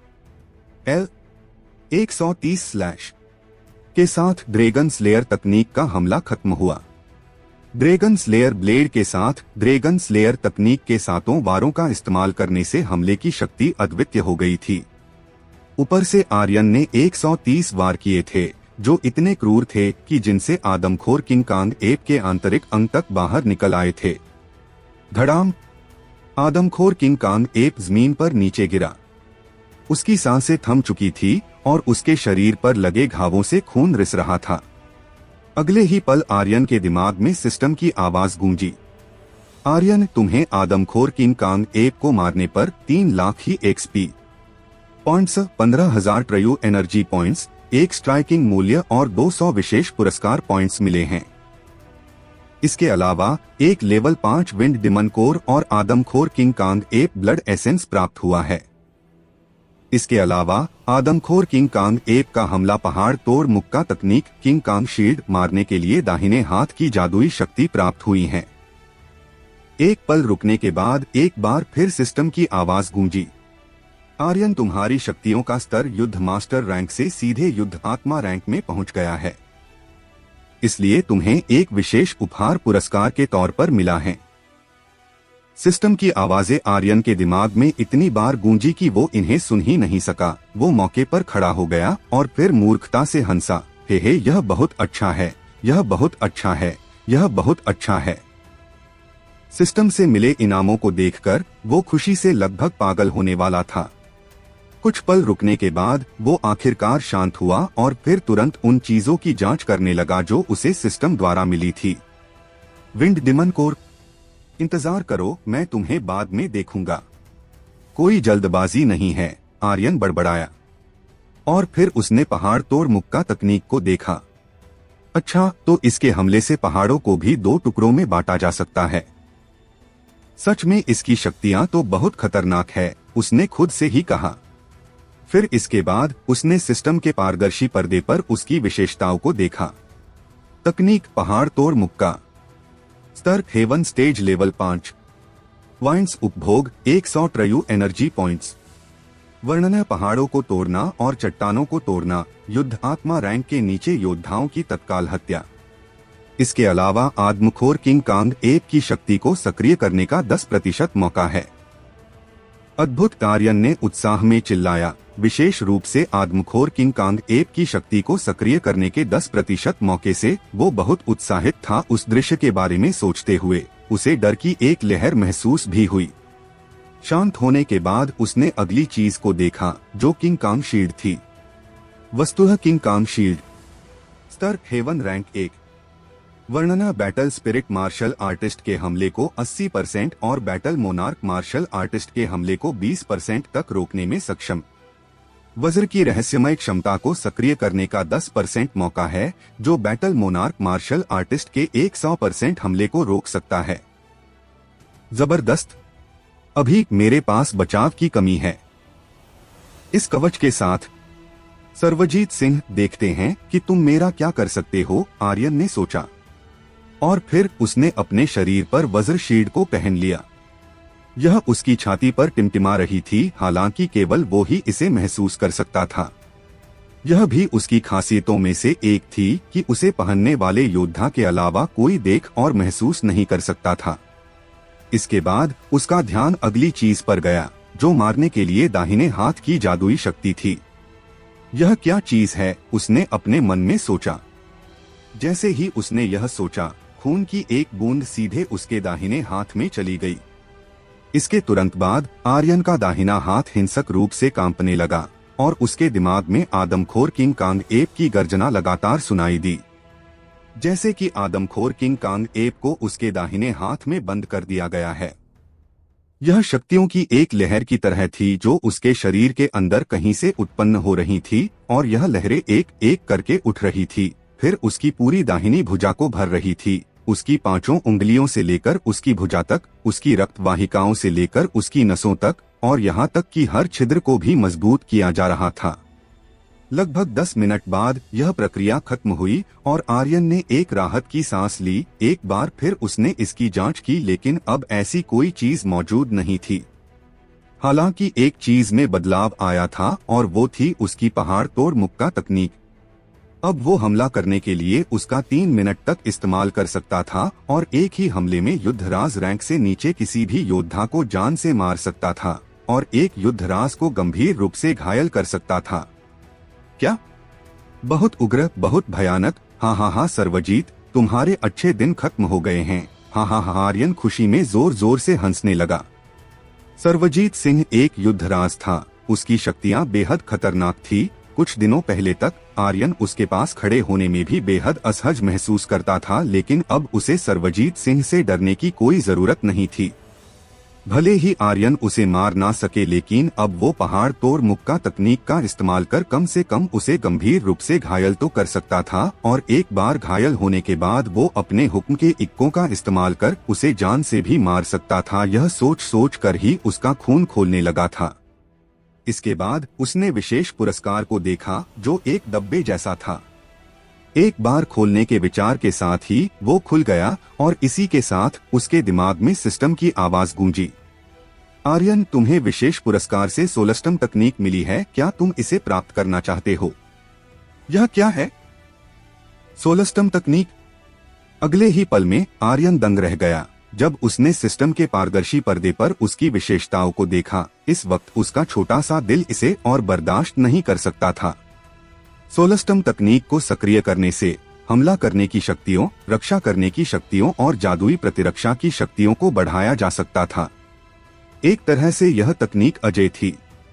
तुरंत आर्यन ने कांपती हुई आवाज में कहा, मैं इसे प्राप्त करना चाहता हूँ। इसके अगले ही पल उसके दिमाग में एक शक्ति की लहर दौड़ गई, जिससे उसे थोड़ा दर्द महसूस हुआ, लेकिन यह असहनीय नहीं था।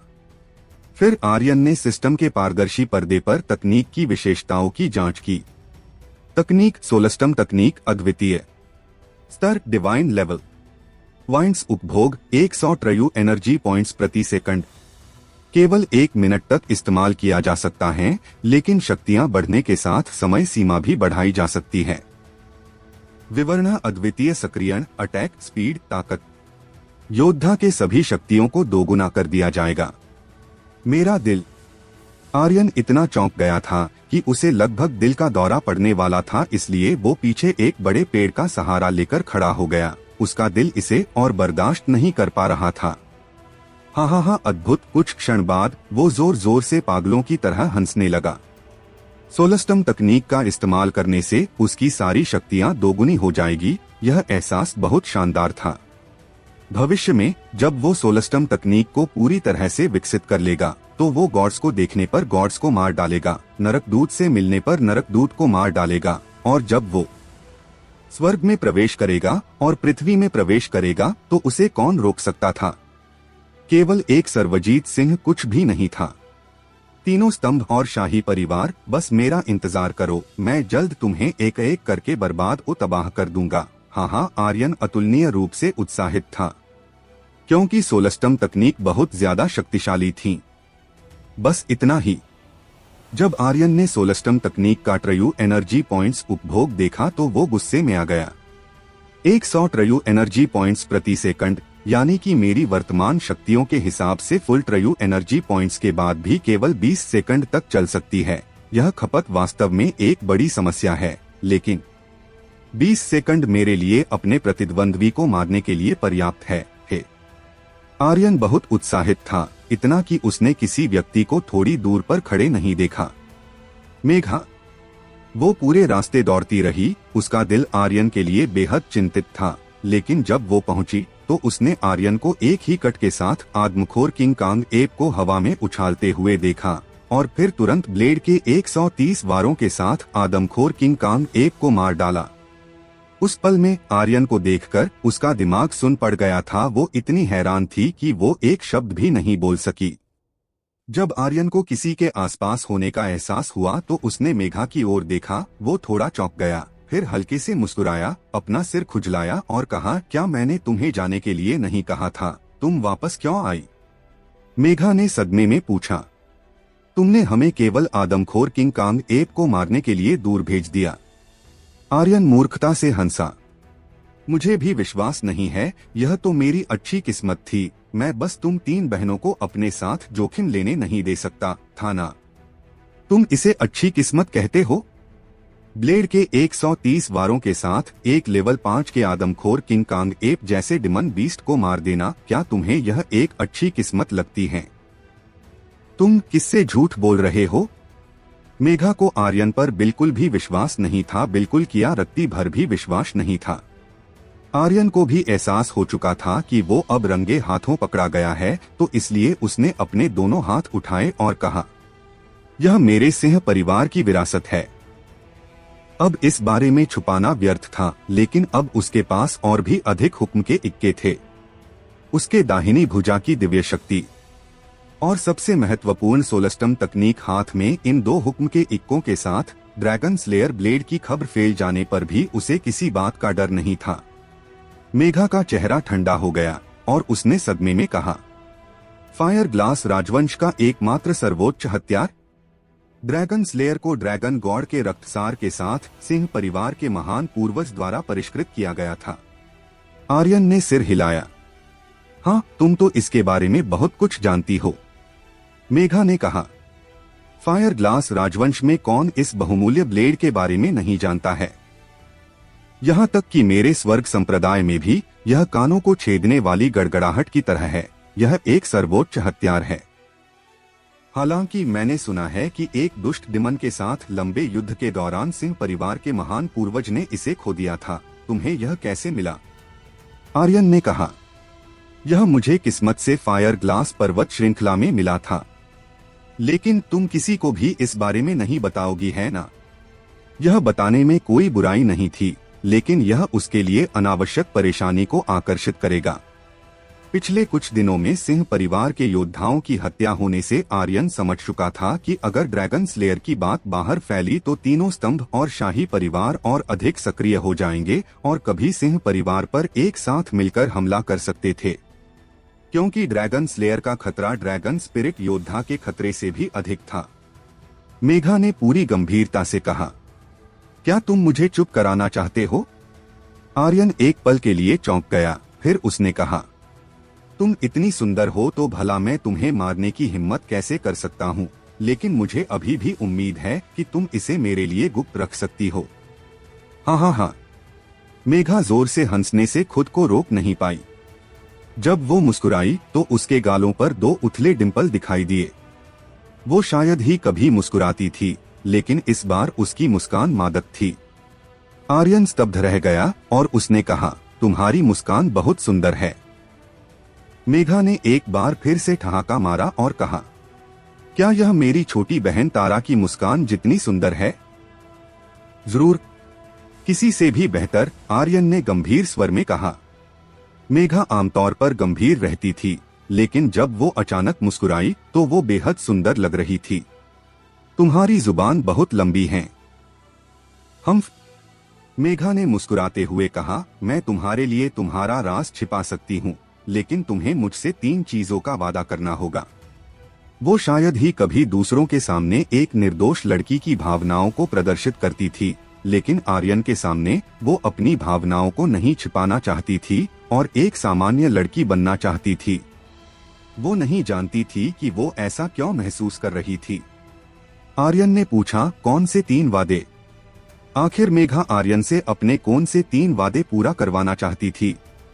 मेघा ने एक पल के लिए सोचा, फिर कहा, पहले, मुझे भूख लगी है, जल्दी से मेरे लिए मांस भूनो, मुझे भुना हुआ मांस खाना है, बहुत सारा भुना हुआ मांस खाना है। क्या यह इतना आसान है? आर्यन ने सोचा कि वो उसके लिए चीजों को मुश्किल बना देगी। उसने तुरंत सलाम किया और मुस्कुराते हुए कहा, मैं काम पूरा करने का वादा करता हूँ। आधे घंटे बाद सुगंधित भुना हुआ आदमखोर किंग कांग एप का मांस तैयार था। मेघा ने तब तक खाया जब तक कि उसका पेट फूलकर गुब्बारा नहीं बन गया। पिछले 3 दिनों से वो आर्यन का पीछा कर रही थी और आर्यन को भुना मांस खाते हुए देख रही थी, जो उसके लिए कंट्रोल से बाहर था। पेट भर खाने के बाद मेघा का मन हिल गया और उसने कहा, दूसरी बात, मैं तालिस्मान तकनीक सीखना चाहती हूँ। मैं चाहती हूँ कि तुम मुझे सिखाओ कि उच्च श्रेणी के तालिस्मानी कागजों को कैसे बनाया जाता है। तुम्हारे गुरु ने तुम्हें सिखाया होगा, है ना? ठीक है, ठीक है। आर्यन अपने दिल में हंसा। मेरा गुरु, हाँ, अगर यह जानती कि मैंने ही उच्च श्रेणी वाली तालिस्मान तकनीक का आविष्कार किया है तो इसका हाव भाव कैसा होता। इसके बाद आर्यन ने पूरी गंभीरता से कहा, उच्च श्रेणी वाले तालिस्मानी तकनीक को सीखना बेहद मुश्किल है। मेघा ने तुरंत कहा, मुझे फर्क नहीं पड़ता कि कितना मुश्किल है, मैं सिर्फ उच्च श्रेणी वाले तालिस्मानी कागजों को बनाना चाहती हूँ। मैं अपना 100% देने के लिए तैयार हूँ। क्योंकि इस बिंदु पर मेघा की अभिव्यक्ति ठंडी हो गई। फिर उसने बात आगे जारी ना रखते हुए सिर्फ इतना कहा, तुम्हें बस मुझे अनुशासित करना है। लगता है यह कोई बात छिपा रही है, आर्यन ने अपने दिल में सोचा और फिर कहा, चलो फिर पहले हम शुरू करते हैं। उसने मेज के रूप में उपयोग करने के लिए एक सपाट चट्टान को ढूंढा और कहा, तुम सिर्फ मुझे देखो और जैसा मैं करता हूँ वैसा करती जाओ। इसके बाद आर्यन ने चट्टान पर कुछ चित्र बनाना शुरू कर दिए और मेघा भी बिना किसी संकोच के उसकी नकल करते हुए चित्र बनाने लगी। गलत। जैसे ही मेघा ने लिखना शुरू किया, आर्यन चिल्लाया, तुमने अपनी आध्यात्मिक ऊर्जा को भी समायोजित नहीं किया है, फिर तुम आध्यात्मिक ऊर्जा को पूरी तरह से कैसे डाल सकती हो? सबसे पहला कदम, अपनी आध्यात्मिक ऊर्जा को समायोजित करो। मेघा आर्यन के निर्देशों का पालन करते हुए एक शिष्य की तरह आज्ञाकारी थी। अपनी आध्यात्मिक ऊर्जा को समायोजित करने के बाद उसने फिर से चित्रण करना शुरू कर दिया। गलत। आर्यन ने फिर से चिल्लाकर कहा, क्या तुमने अपने दिमाग में सोचा कि आखिर तुम किस तरह का तालिस्मान बनाना चाहती हो? अगर तुम तालिस्मान बनाने से पहले इस बारे में नहीं सोचती हो तो फिर तुम कैसे सफल हो सकती हो? दूसरा कदम, आध्यात्मिक ऊर्जा को समायोजित करो और अपने विचारों से मिलाओ। मेघा ने अचानक महसूस किया कि अतीत में उसने जो तालिस्मान तकनीक सीखी थी वो कचरा थी और स्वर्ग संप्रदाय में मौजूद सभी तालिस्मानी मास्टर भी कचरे का एक गुच्छा थे। इसके बाद मेघा ने इसे फिर से किया। गलत, गलत, गलत। आर्यन ने एक आह भरी और कहा, पहले देखो कि मैं कैसे चित्रण करता हूँ। फिर उसने ब्रश उठाया और अपनी भौहें हिलाते हुए ब्रश को आदमखोर किंग कांग एप के खून से रंग दिया। उसके बाद विचार में डूब गया। तभी उसके शरीर से शक्तियां बाहर निकलने लगी और एक ड्रैगन और सांप में बदल गई। फिर आध्यात्मिक ऊर्जा और रक्तसार को मिलाकर वो लगातार कुछ लिखने लगा। हर चित्र सही था, लगातार चित्रण, लगातार परिपूर्ण, एकदम जादुई था। मेघा बगल में खड़ी थी और आर्यन के गंभीर रूप को देख रही थी। वो थोड़ी मोहित नजर आ रही थी, आर्यन का गंभीर रूप वास्तव में सुंदर था, इतना सुंदर था कि वो इसका विरोध नहीं कर सकती थी।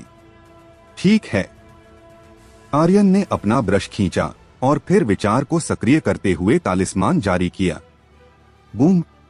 जिस चट्टान पर चित्रण किया गया था उसमें से एक आदमखोर किंग कांग एप बाहर निकला और आसमान की ओर गर्जना की। यह देखकर मेघा इतना हैरान थी कि वो लगभग लकवाग्रस्त हो गई। कुछ पल बाद उसने आर्यन की ओर दयनीय दृष्टि से देखा और कहा, मुझे फिर से सिखाओ।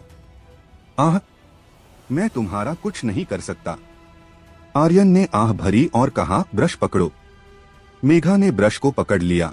फिर आर्यन उसके पीछे आया और एक हाथ से मेघा का हाथ पकड़ लिया। इस वक्त उसका छोटा हाथ थोड़ा कांप रहा था। आर्यन चिल्लाया, विचलित मत हो, आध्यात्मिक ऊर्जा को समायोजित करो और विचारों को मिलाओ। फिर उसने मेघा का हाथ पकड़ा और धीरे धीरे इसे कदम दर कदम उत्कीर्ण किया।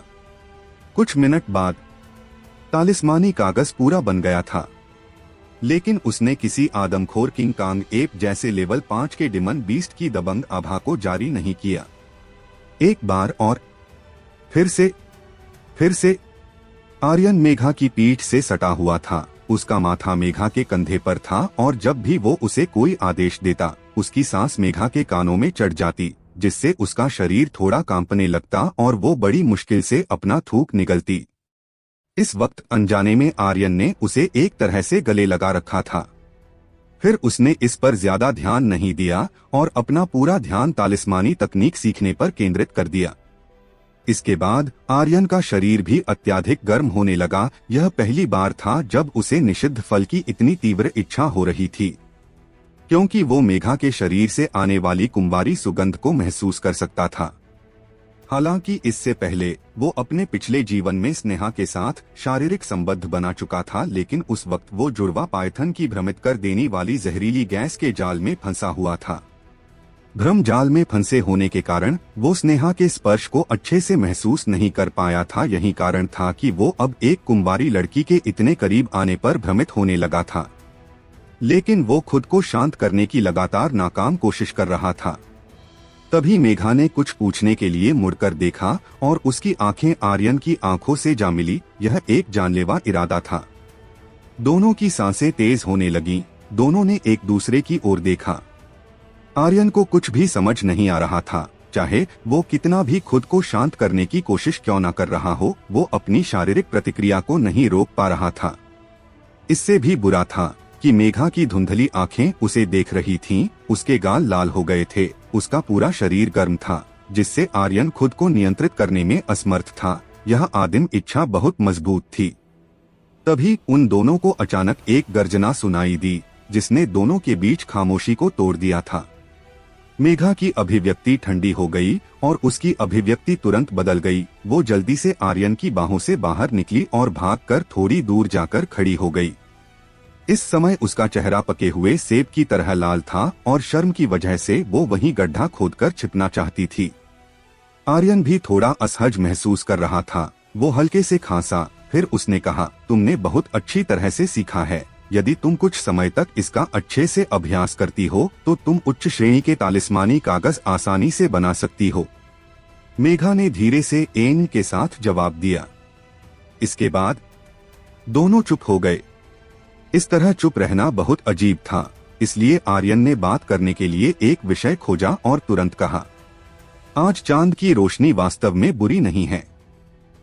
मेघा ने अपना सिर नीचे किया, फिर हल्के से सिर हिलाया और कहा, हाँ, यह बुरा नहीं है। स्नो व्हाइट इसे और अधिक सुनना बर्दाश्त नहीं कर सका, इसलिए उसने आर्यन से कहा, यंग मास्टर, आकाश काला है, आपने चांद की रोशनी कहाँ से देखी? उन दोनों ने एक ही समय में अंधेरे रात के आसमान को देखने के लिए अपना सिर उठाया और फिर एक ही समय में हंसे। आर्यन ने हंसते हुए कहा, तुम्हारी मुस्कान वास्तव में बहुत सुंदर है। इस दुनिया में तुम पहली सबसे खूबसूरत लड़की हो जिसकी मुस्कान मुझे इतनी सुंदर लगी। मेघा यह सुनकर दंग रह गई। फिर उसने इस पर ज्यादा ध्यान नहीं दिया क्योंकि वो आर्यन के मजाकिया रवैया से अच्छे से परिचित थी। इसलिए उसने कहा, चाहे मेरी मुस्कान कितनी भी सुंदर क्यों ना हो, यह तुम्हारी मंगेतर राजकुमारी इरा जितनी सुंदर नहीं है। वो फायर ग्लास शहर में सबसे अधिक सुंदर है, वो मुझसे कहीं अधिक सुंदर है। आर्यन थोड़ा हैरान था और हंसा। क्या तुम्हें जलन हो रही है? जब से वो इस दुनिया में आया था उसने कभी अपनी इस मंगेतर को नहीं देखा था। इसके अलावा उसकी यादों में अपंग होने से पहले शाही परिवार के लोग अक्सर उससे मिलने आते थे, लेकिन जब से उसका ड्रैगन बल्ट निकाला गया था और उसकी पंसलियां टूट गई थी, तब से कोई भी शाही परिवार का सदस्य नहीं दिखाई दिया और न ही उन्होंने कभी शादी के बारे में बात की। लेकिन फिर भी इस दुनिया के आर्यन ने इसे दिल पर नहीं लिया, और रही बात अपने आर्यन की, उसे अपनी शक्तियां बढ़ाने के अलावा किसी और चीज की फिक्र नहीं थी। मेघा ने कहा, मुझे जलन क्यों होगी? उसने मुंह फुला लिया। यह स्पष्ट था कि उसे जलन हो रही थी। आखिर क्या होने वाला है? आर्यन की इस दिलचस्प कहानी का अगला पड़ाव जानने के लिए बने रहें हमारी कहानी स्पिरिट वर्ल्ड के साथ, सिर्फ हमारे चैनल रोज वर्स पर।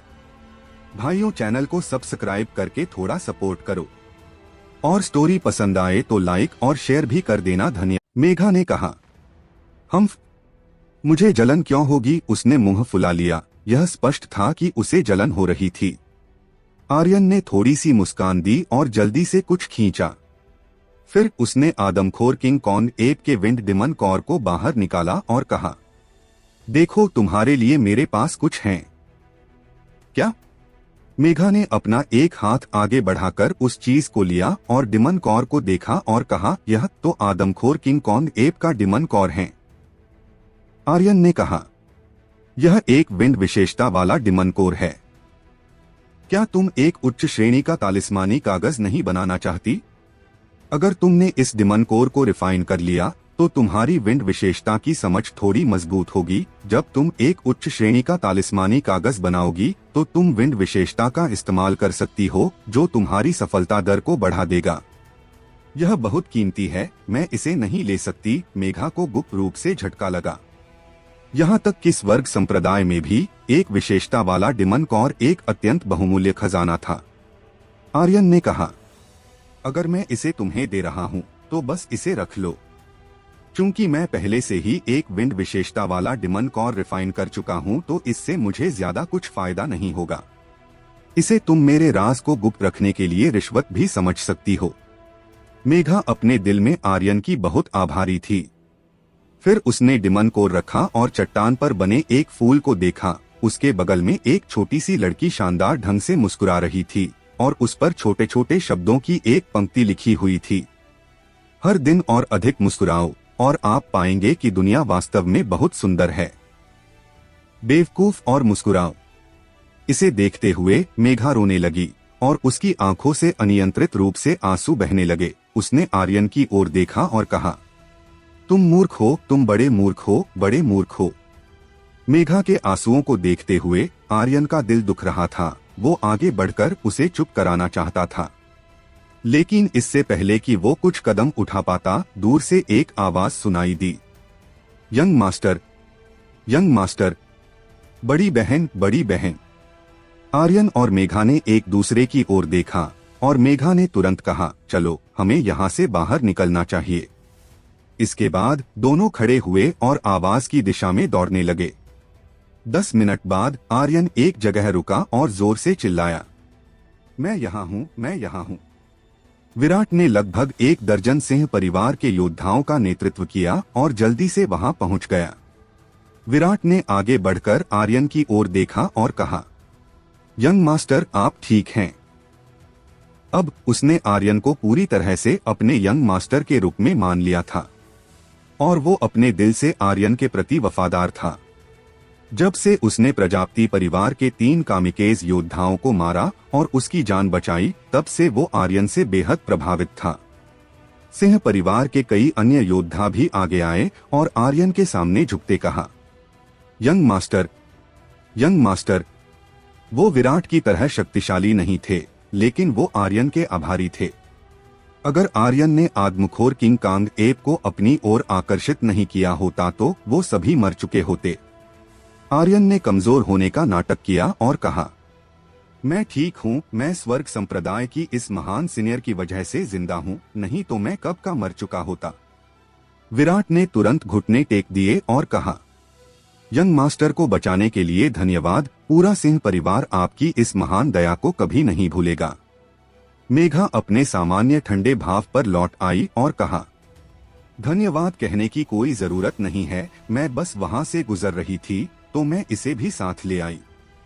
उसी समय तारा और वर्षा भी दौड़ते हुए वहां पहुंची। मेघा, तुम ठीक हो? बड़ी बहन, आप ठीक हो? कमीने, तुम्हें चोट नहीं लगी है ना?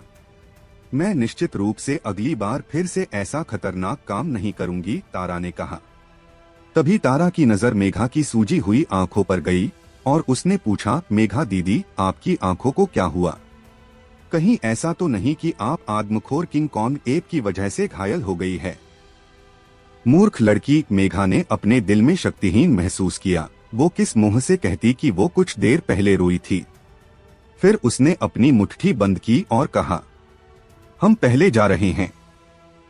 उसने आर्यन की ओर देखा और रहस्यमय ढंग से मुस्कुराते हुए कहा, अभी भी एक तीसरी बात बाकी है। यह कहने के बाद उसने तुरंत तारा और वर्षा को दूर खींच लिया, इस डर से कि तारा कहीं कुछ उल्टा सुल्टा सवाल ना कर दे। रास्ते में तारा ने चुपके से पूछा, मेघा दीदी, आप लोग पूरी रात अकेले रहे? मुझे मत बताओ कि ऐसा कुछ नहीं होना चाहिए था। वर्षा ने जानबूझकर पूछा। छोटी बहन, क्या नहीं होना चाहिए था? तारा ने मुस्कुराते हुए कहा, एक अकेला आदमी और एक अकेली औरत आधी रात को और एक आपदा से बचने के बाद इस तरह का दृश्य होना चाहिए कि वो दोनों एक दूसरे को गले लगा रहे हैं। फिर मेघा ने उसकी ओर देखा, तुम मूर्ख लड़की, लगता है पिटाई खाना चाहती हो। अय्या, बड़ी बहन, मुझे बचाओ। मेघा दीदी, वैसे मैं सही थी, है ना? अय्या, मुझे मारना बंद करो, मैं गलत थी। तीनों लड़कियां शोर मचाते हुए फायर वुल्फ घाटी से बाहर निकल गईं। मेघा ने फायर वुल्फ घाटी को देखा और आर्यन के साथ बिताए पलों को याद करने लगी। इसके अलावा आर्यन द्वारा उसके लिए खींची गई चट्टान के टुकड़े पर चित्र को अपने कपड़ों के अंदर रखा और उसे अपनी छाती से चिपका लिया। पलक झपकते ही उसने उगते सूरज को देखा और गहरी सांस ली। फिर वो मुस्कुराते हुए जोर से चिल्लाई, आह, एक सुंदर दिन शुरू हुआ है। तारा और वर्षा दंग रह गई। बड़ी बहन बदल गई है, तुम और अधिक सुंदर हो गई हो, ही। दूसरी तरफ पहले दौर की परीक्षा के अंत में बचने वाले सिंह परिवार के सभी योद्धा फायर वुल्फ घाटी से बाहर निकल गए। कल पूरे दिन 3 स्तंभ और शाही परिवार चर्चा कर रहे थे कि सिंह परिवार जल्द समाप्त होने वाला है। यदि उनके हाथों से बचे हुए सिंह परिवार के योद्धाओं को आदमखोर किंग कॉन्ग एप ने मार दिया होगा तो सिंह परिवार की नींव डगमगा जाएगी। इसलिए सुबह के वक्त चारों महान शक्तियों ने लोगों को शहर के द्वारों पर प्रतीक्षा करने के लिए भेजा था। वो जानना चाहते थे कि सिंह परिवार के कितने योद्धा जीवित लौट आए थे। उनके अनुमानों के अनुसार 20 से कम योद्धा होने चाहिए। हालांकि उन्हें जो उम्मीद नहीं थी वो यह थी कि वास्तव में 50 से अधिक योद्धा थे जो फायर वुल्फ घाटी से लौटे थे। क्या ऐसा हो सकता है कि लेवल 5 के डिमन बीस्ट ने उन्हें बहुत अधिक हताहत नहीं किया हो? 3 महान शक्तियों की हत्याओं ने पहले ही सिंह परिवार के आधे योद्धाओं को समाप्त कर दिया था, लेकिन अब उनमें से 50 से अधिक थे। यह कुछ ऐसा था जिसकी उन्हें उम्मीद नहीं थी। उनके जाने के बाद क्या कुछ हुआ, वो सभी इसी उलझन में थे। लेकिन फिर भी उन्होंने परीक्षा के पहले दौर के परिणाम देखने के लिए लोगों को तुरंत सिंह परिवार में भेज दिया था। मैं वापस आ गया हूँ, वो वापस आ गए हैं, वो वापस आ गए हैं। सिंह परिवार का एक योद्धा जल्दबाजी में सिंह परिवार के मैदान में गया और सर्वजीत सिंह को बताया, वो वापस आ गया है, यंग मास्टर प्रणव वापस आ गया है। सर्वजीत सिंह का दिल शांत हो गया। प्रणव आखिरकार उसका इकलौता बेटा था। फिर उसने पूछा, कितने योद्धा वापस आए? योद्धा ने जवाब दिया, 50 से अधिक। सर्वजीत सिंह की अभिव्यक्ति हिल गई। वो थोड़ा हैरान था। उनमें से 50 से अधिक वास्तव में वापस आ गए। ऐसा लगता है कि 3 स्तंभों की ताकतें केवल इतनी ही हैं। कल्याण सिंह यह सुनना बर्दाश्त नहीं कर सका। हमने 60 से अधिक योद्धाओं को खो दिया। वो सभी सिंह परिवार के एलिट योद्धा थे। तीनों स्तंभ वास्तव में दुष्ट हैं। वो मेरे सिंह परिवार की नींव को नष्ट करना चाहते हैं। सर्वजीत सिंह को कोई आपत्ति नहीं थी और कहा, जो महान चीजें हासिल करते हैं वो छोटी चीजों की परवाह नहीं करते हैं। जब तक मैं सिंह परिवार के कुलपति के पद पर नहीं आता हूँ, भले ही सिंह परिवार के और योद्धाओं की मृत्यु हो जाए, मुझे कोई फर्क नहीं पड़ेगा। उसका दिल अतुलनीय रूप से क्रूर था। फिर सर्वजीत सिंह ने पूछा, क्या तुमने आर्यन को देखा? उस योद्धा ने जवाब दिया, हाँ वो भी था। सर्वजीत सिंह की आंखें भयावह हो गईं। उसने कल्याण सिंह की ओर देखा और सर्द आवाज में कहा, क्या डार्किंग्स संगठन के हत्यारों ने कोई कदम नहीं उठाया? तुमने उस लड़के को जीवित वापस क्यों आने दिया?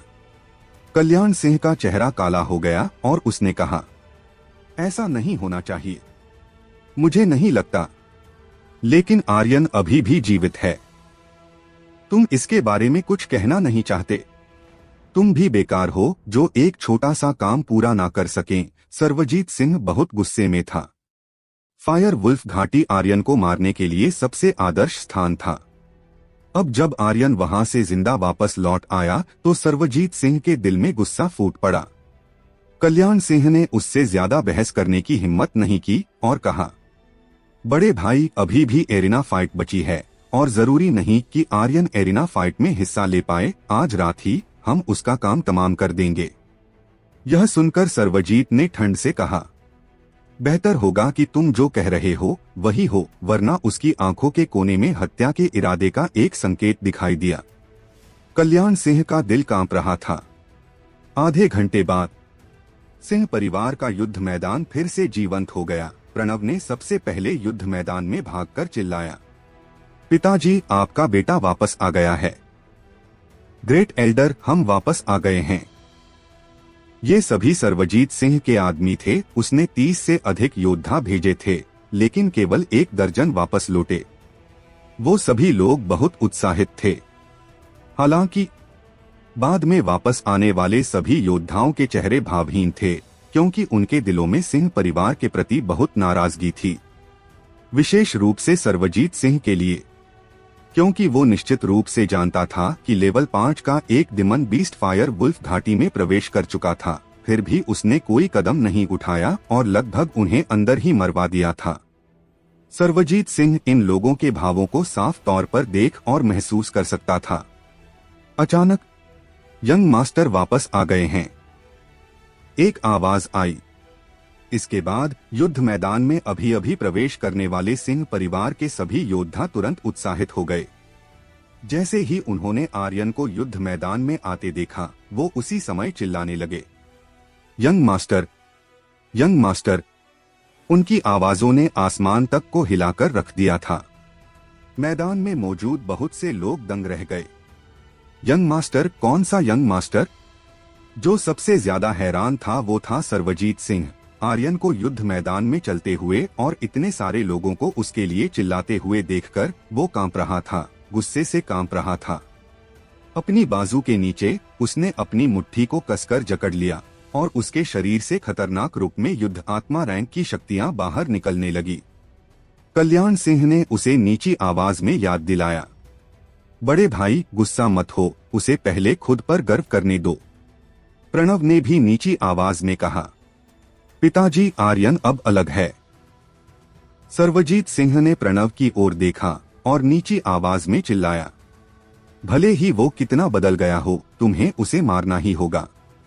प्रणव ने फिर से बोलने की हिम्मत नहीं की। आर्यन सर्वजीत के पास में आया और एक सौम्य मुस्कान के साथ कहा, ग्रेट एल्डर, मैं वापस आ गया हूँ, माफ करना मैंने आपको निराश कर दिया। सर्वजीत सिंह ठंड से हंसा और कहा, आर्यन तुम सिंह परिवार के यंग मास्टर हो, मैं बहुत खुश हूँ कि तुम वापस आ गए, फिर मैं कैसे निराश हो सकता हूँ। प्रणव ने तिरस्कार से कहा, आर्यन इस बार तुम्हारी किस्मत अच्छी थी जो तुम वापस लौट आए। वैसे तुमने कितने डिमन बीस्ट को मारा? मुझे डर है कि तुम अगले पड़ाव में पहुंच भी पाओगे या नहीं, लेकिन अगर तुम चाहते हो तो मैं तुम्हारी कुछ डिमन बीस्ट देकर मदद कर सकता हूँ। क्योंकि अगर सिंह परिवार का यंग मास्टर बुरी तरह हार गया तो मुझे अच्छा नहीं लगेगा। हाँ हाँ हाँ, भला उसके जैसा बेकार इंसान कितने डिमन बीस्ट को मार सकता है? मैंने उसे कभी किसी डिमन बीस्ट को मारते नहीं देखा। यह कचरा है कचरा, क्या यह एक भी डिमन बीस्ट नहीं मार सका? आर्यन, तुम्हारी भलाई इसी में है कि तुम मैदान छोड़कर भाग जाओ और कहीं जाकर चुल्लू भर पानी में डूबकर मर जाओ। हाँ हाँ हाँ। प्रणव और उसके साथी योद्धाओं द्वारा आर्यन का मजाक उड़ाया जाना विराट सह नहीं सका और वो उनकी ओर दौड़ते हुए चिल्लाया, सिंह परिवार के यंग मास्टर का मजाक उड़ाते हो अब तुम लोगों में से। इससे पहले वो आगे कुछ और बोल पाता, प्रणव ने तिरस्कार से कहा, विराट नहीं विराट सिंह, तुम्हें क्या लगता है कि तुम कौन हो? यहाँ तक कि उपनाम सिंह भी तुम लोगों को सिंह परिवार द्वारा दिया गया था और अब तुम सिंह परिवार के खिलाफ जाना चाहते हो। यह विराट के लिए एक जख्म जैसा था। उसके लिए नहीं बल्कि सिंह परिवार के कई अन्य योद्धाओं के लिए भी यह एक पीड़ादायक जख्म था। सिंह परिवार के कई पूर्वजों को सिंह परिवार द्वारा उपनाम दिया गया था। उसी समय पाह बेरहमी से एक थप्पड़ मारा गया जिससे प्रणव जमीन पर गिर गया और उसके मुंह से ताजा खून बाहर निकल आया। आर्यन ने सर्द आवाज में कहा, और तुम्हें क्या लगता है कि तुम कौन हो? तुम वास्तव में सिंह परिवार के पूर्वजों का अपमान करने की कोशिश कर रहे हो। सिंह परिवार के पूर्वजों ने आदेश दिया था कि सिंह उपनाम वाले सभी योद्धा सिंह परिवार के वंशज हैं। प्रणव, तुम वास्तव में अपने पूर्वजों के निर्देशों को नजरअंदाज करने और खुले तौर पर अपमान करने की हिम्मत कर रहे हो। ग्रेट एल्डर, क्या मैं सही हूँ? किसी को उम्मीद नहीं थी कि आर्यन अचानक हमला करेगा। प्रणव का मुंह खून से भरा हुआ था, वो रेंग रहा था और आगे बढ़ने की कोशिश कर रहा था। फिर उसने कहा, आर्यन तुम घटिया इंसान, तुम्हारी हिम्मत कैसे हुई मुझे मारने की? अब मैं तुम्हें जिंदा नहीं छोड़ूंगा। इसके पहले वो आगे कुछ और कह पाता, आर्यन आगे बढ़ा और उसे फिर से एक जोरदार थप्पड़ मारा।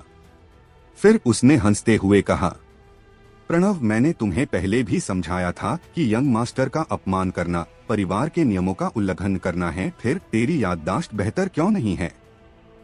प्रणव के एक बार फिर से थप्पड़ मारा गया था। इस बार उसके सामने के दांत भी टूटकर नीचे गिर गए थे। प्रणव रेंगते हुए चिल्लाया, पिताजी, इसने मुझे थप्पड़ मारा है, आप इसे सजा दीजिए, मैं इसे मारना चाहता हूँ।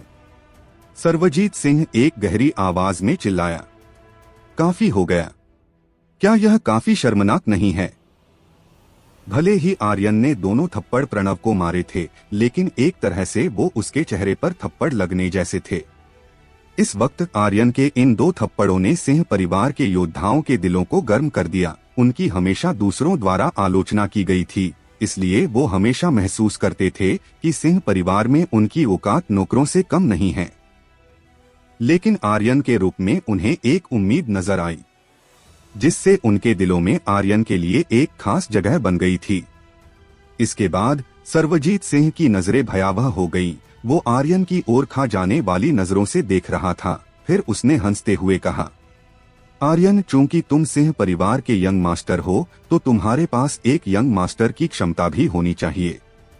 अगर तुम परीक्षा के पहले दौर में प्रथम स्थान प्राप्त करने में सक्षम नहीं तो तुम सिंह परिवार के यंग मास्टर के नाम पर धब्बा हो, जो पूरे सिंह परिवार के लिए शर्मिंदगी की बात है। जैसे ही उसका बोलना समाप्त हुआ, आसपास के सभी लोग शांत हो गए। यंग मास्टर सक्षम है या नहीं, यह कोई छोटी बात नहीं थी।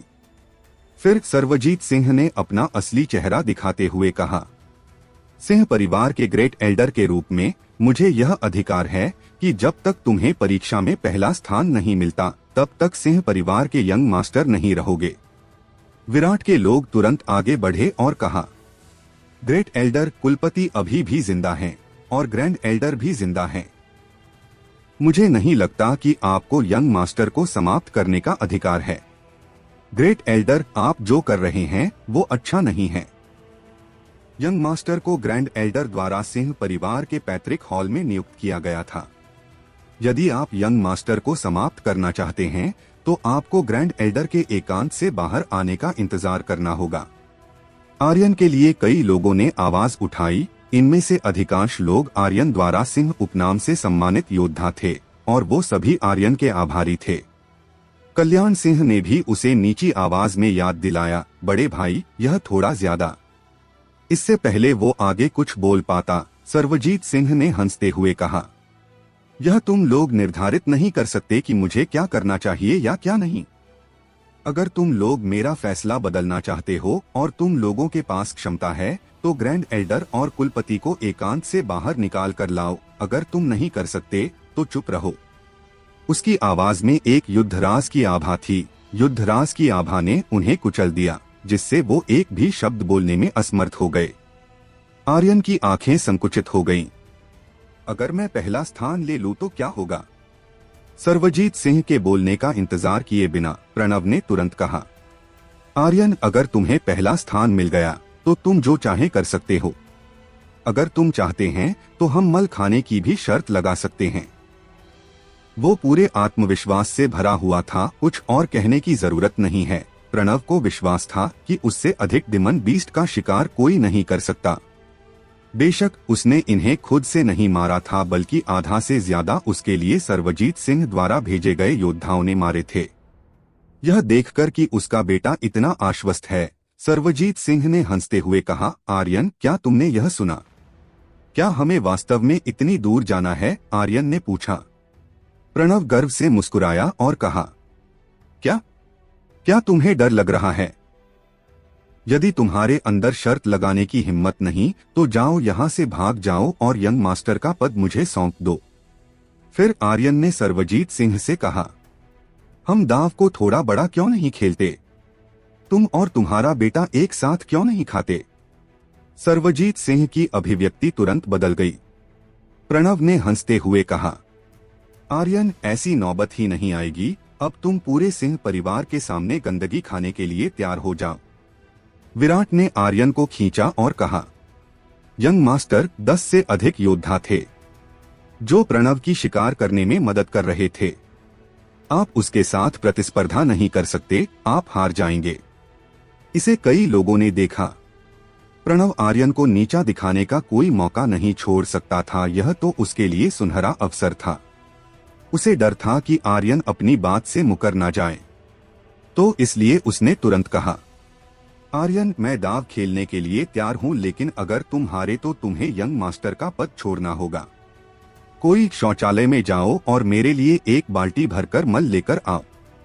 सर्वजीत सिंह ने भी तुरंत कहा, परिणामों को सारणीबद्ध करना शुरू करो। पिता और पुत्र ने आर्यन को पीछे हटने की कोई ढील नहीं दी। फिर प्रणव ने अपने पिता से कहा, पिताजी इस बार आप मुझ पर गर्व करेंगे, देखने मैं इस कुत्ते को कैसे मजा चखाता हूँ। इसके तुरंत बाद परीक्षा में भाग लेने वाले योद्धा जल्दी से 2 पंक्तियों में खड़े हो गए। एक एक करके उन सभी ने उनके द्वारा मारे गए डिमन बीस्ट को बाहर निकालना शुरू कर दिया। गोविंद 160 अंक, शंकर 170 अंक, ड्रैगन फॉरेस्ट 200 अंक, अजीज 290 अंक। अगला प्रणव। प्रणव मुस्कुराहट से भरे चेहरे के साथ सामने आया। उसने आर्यन को ठंडी नजर से देखा और तिरस्कार से कहा, आर्यन मल खाने के लिए तैयार हो जाओ। इसके बाद प्रणव जोर से चिल्लाया, ध्यान से देखो। इसके साथ उसने अपनी स्पेस रिंग से एक के बाद एक फायर वुल्फ को बाहर निकाला और मैदान में जल्दी से पहाड़ की तरह ढेर लग गया। सांख्यिकी बुजुर्ग ने भी जल्दी से पढ़ा, 108, 109, 150। उसी समय प्रणव थोड़ा रुका और एक दूसरी स्पेस रिंग को बाहर निकाला।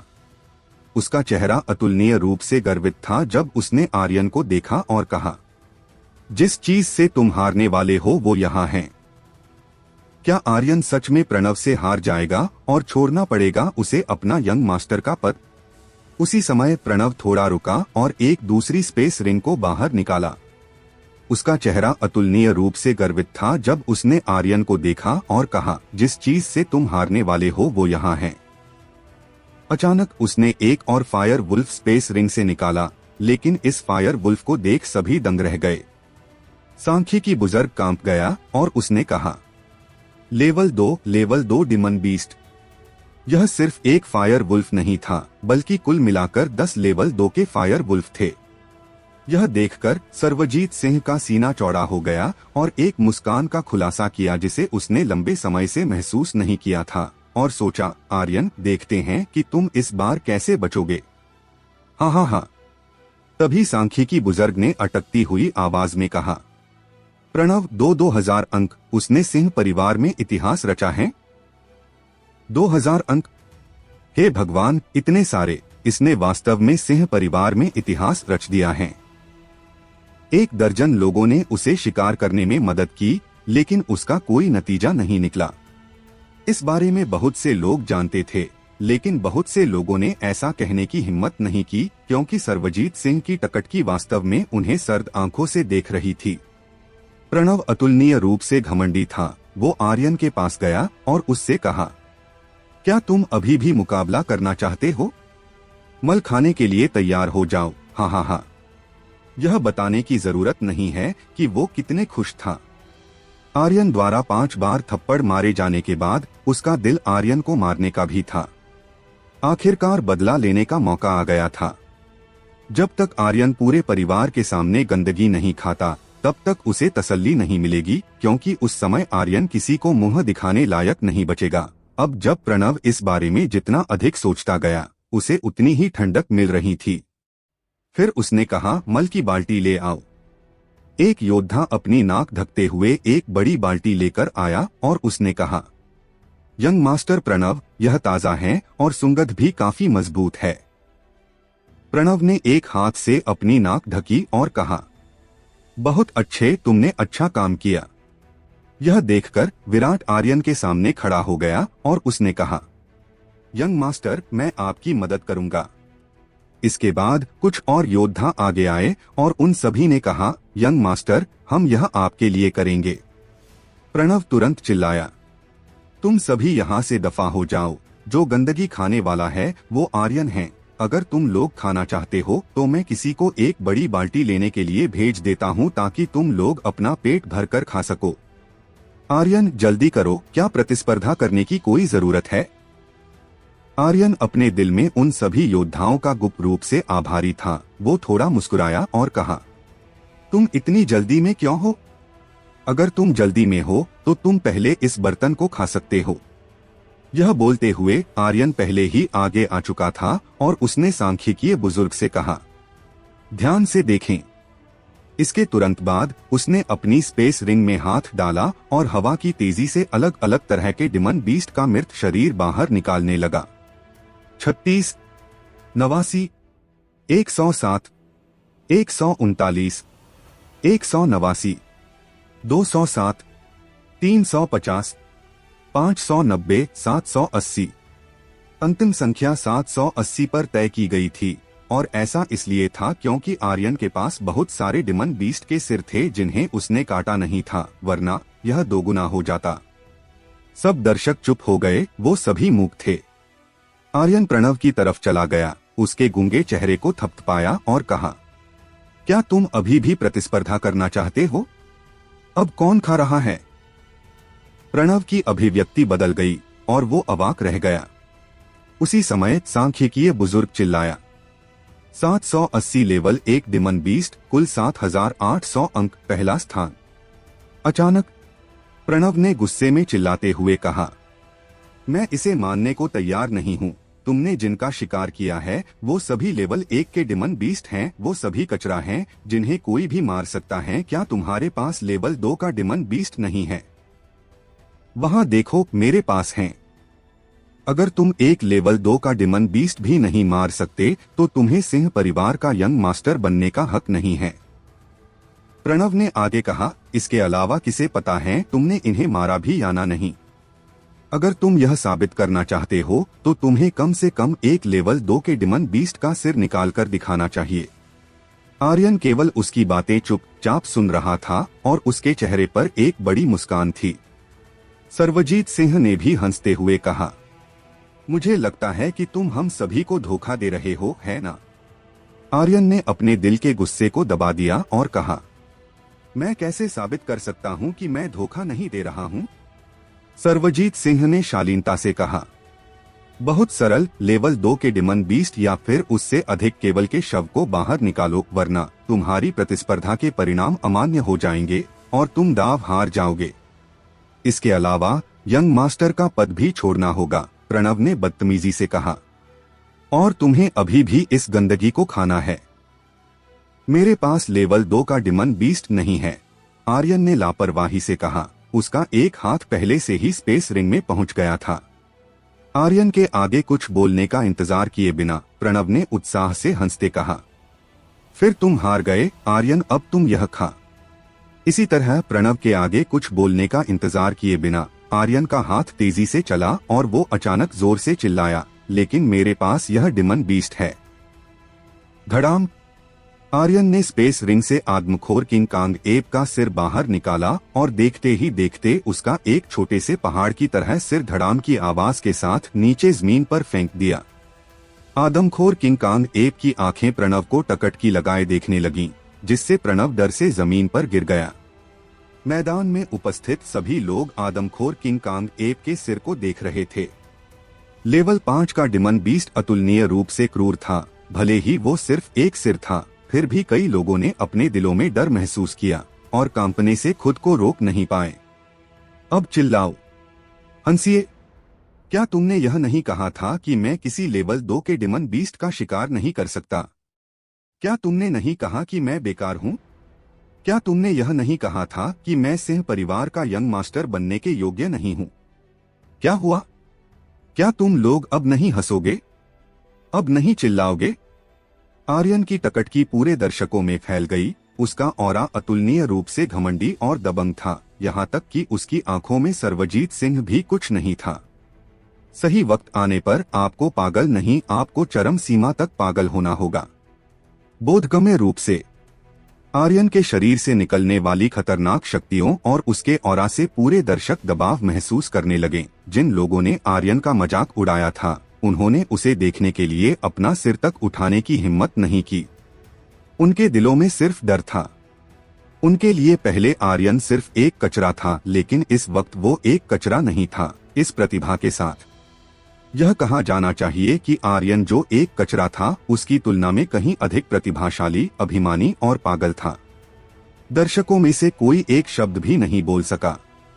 आर्यन ने सर्वजीत सिंह की ओर भावहीन आंखों से देखा और कहा, मैं सिर्फ तुमसे पूछ रहा हूँ, क्या तुम आश्वस्त हो? Clock clock. सर्वजीत सिंह के हाथों की मुट्ठियां इतनी कसकर बंद हुई कि उनसे आवाज आने लगी। उसके शरीर से खतरनाक रूप से युद्धराज की शक्तियां बाहर निकलने लगी। वो पागलपन से आर्यन को दबाने लगा। उसकी आंखें ऐसी लग रही थीं जैसे वो आग की लपटों में जल रही हों। इस समय उसके दिल में सिर्फ एक इच्छा थी कि वो आर्यन के शरीर को एक पल में टुकड़ों में बांट दें। युद्धराज की शक्तियों का दबाव आर्यन के लिए प्रतिरोध करने के लिए बहुत अधिक था। इस वक्त वो अपने ऊपर एक बड़े पहाड़ जितना दबाव महसूस कर रहा था। क्योंकि उनकी रैंक में अंतर बहुत अधिक था, दबाव हमले का सामना करते हुए किंग कांग शील्ड के पास बचाव करने का कोई तरीका नहीं था, और इसलिए आर्यन के पास बचाव करने का भी कोई तरीका नहीं था। हालांकि वो अभी भी बेहद घमंडी था। उसकी आवाज गड़गड़ाहट की तरह थी। अब कौन हार गया? जैसे ही उसकी आवाज फीकी पड़ी, विराट के सभी लोग पहले से ही उत्साह से उबल रहे थे और इस बार उन्हें चिल्लाने का एक और मौका मिल गया। फिर वो जोर जोर से चिल्लाने लगे, ग्रेट एल्डर हार गए हैं, ग्रेट एल्डर हार गए हैं। आर्यन फिर से चिल्लाया। कौन हारा? विराट और अन्य लोगों ने भी फिर से जोर जोर से चिल्लाते हुए कहा, सर्वजीत सिंह हारा, सर्वजीत सिंह हारा। उनकी आवाजें इतनी शक्तिशाली और दबंग थी कि उन्होंने आकाश को हिलाकर रख दिया था। यह सिंह परिवार के योद्धाओं की मिली जुली आभा थी। आर्यन ने दबाव का विरोध किया और मुस्कुराते हुए कहा, ग्रेट एल्डर, अगर आप दाव लगाने का दम रखते हैं तो हारने का भी जिगरा होना चाहिए। यही एक मर्द की निशानी है। अब चुपचाप खा लो। उसी समय प्रणव लुढ़क गया और रेंगने लगा। भीड़ में घुसने और भागने की कोशिश कर रहा था। आर्यन की आंखों का कोना फड़का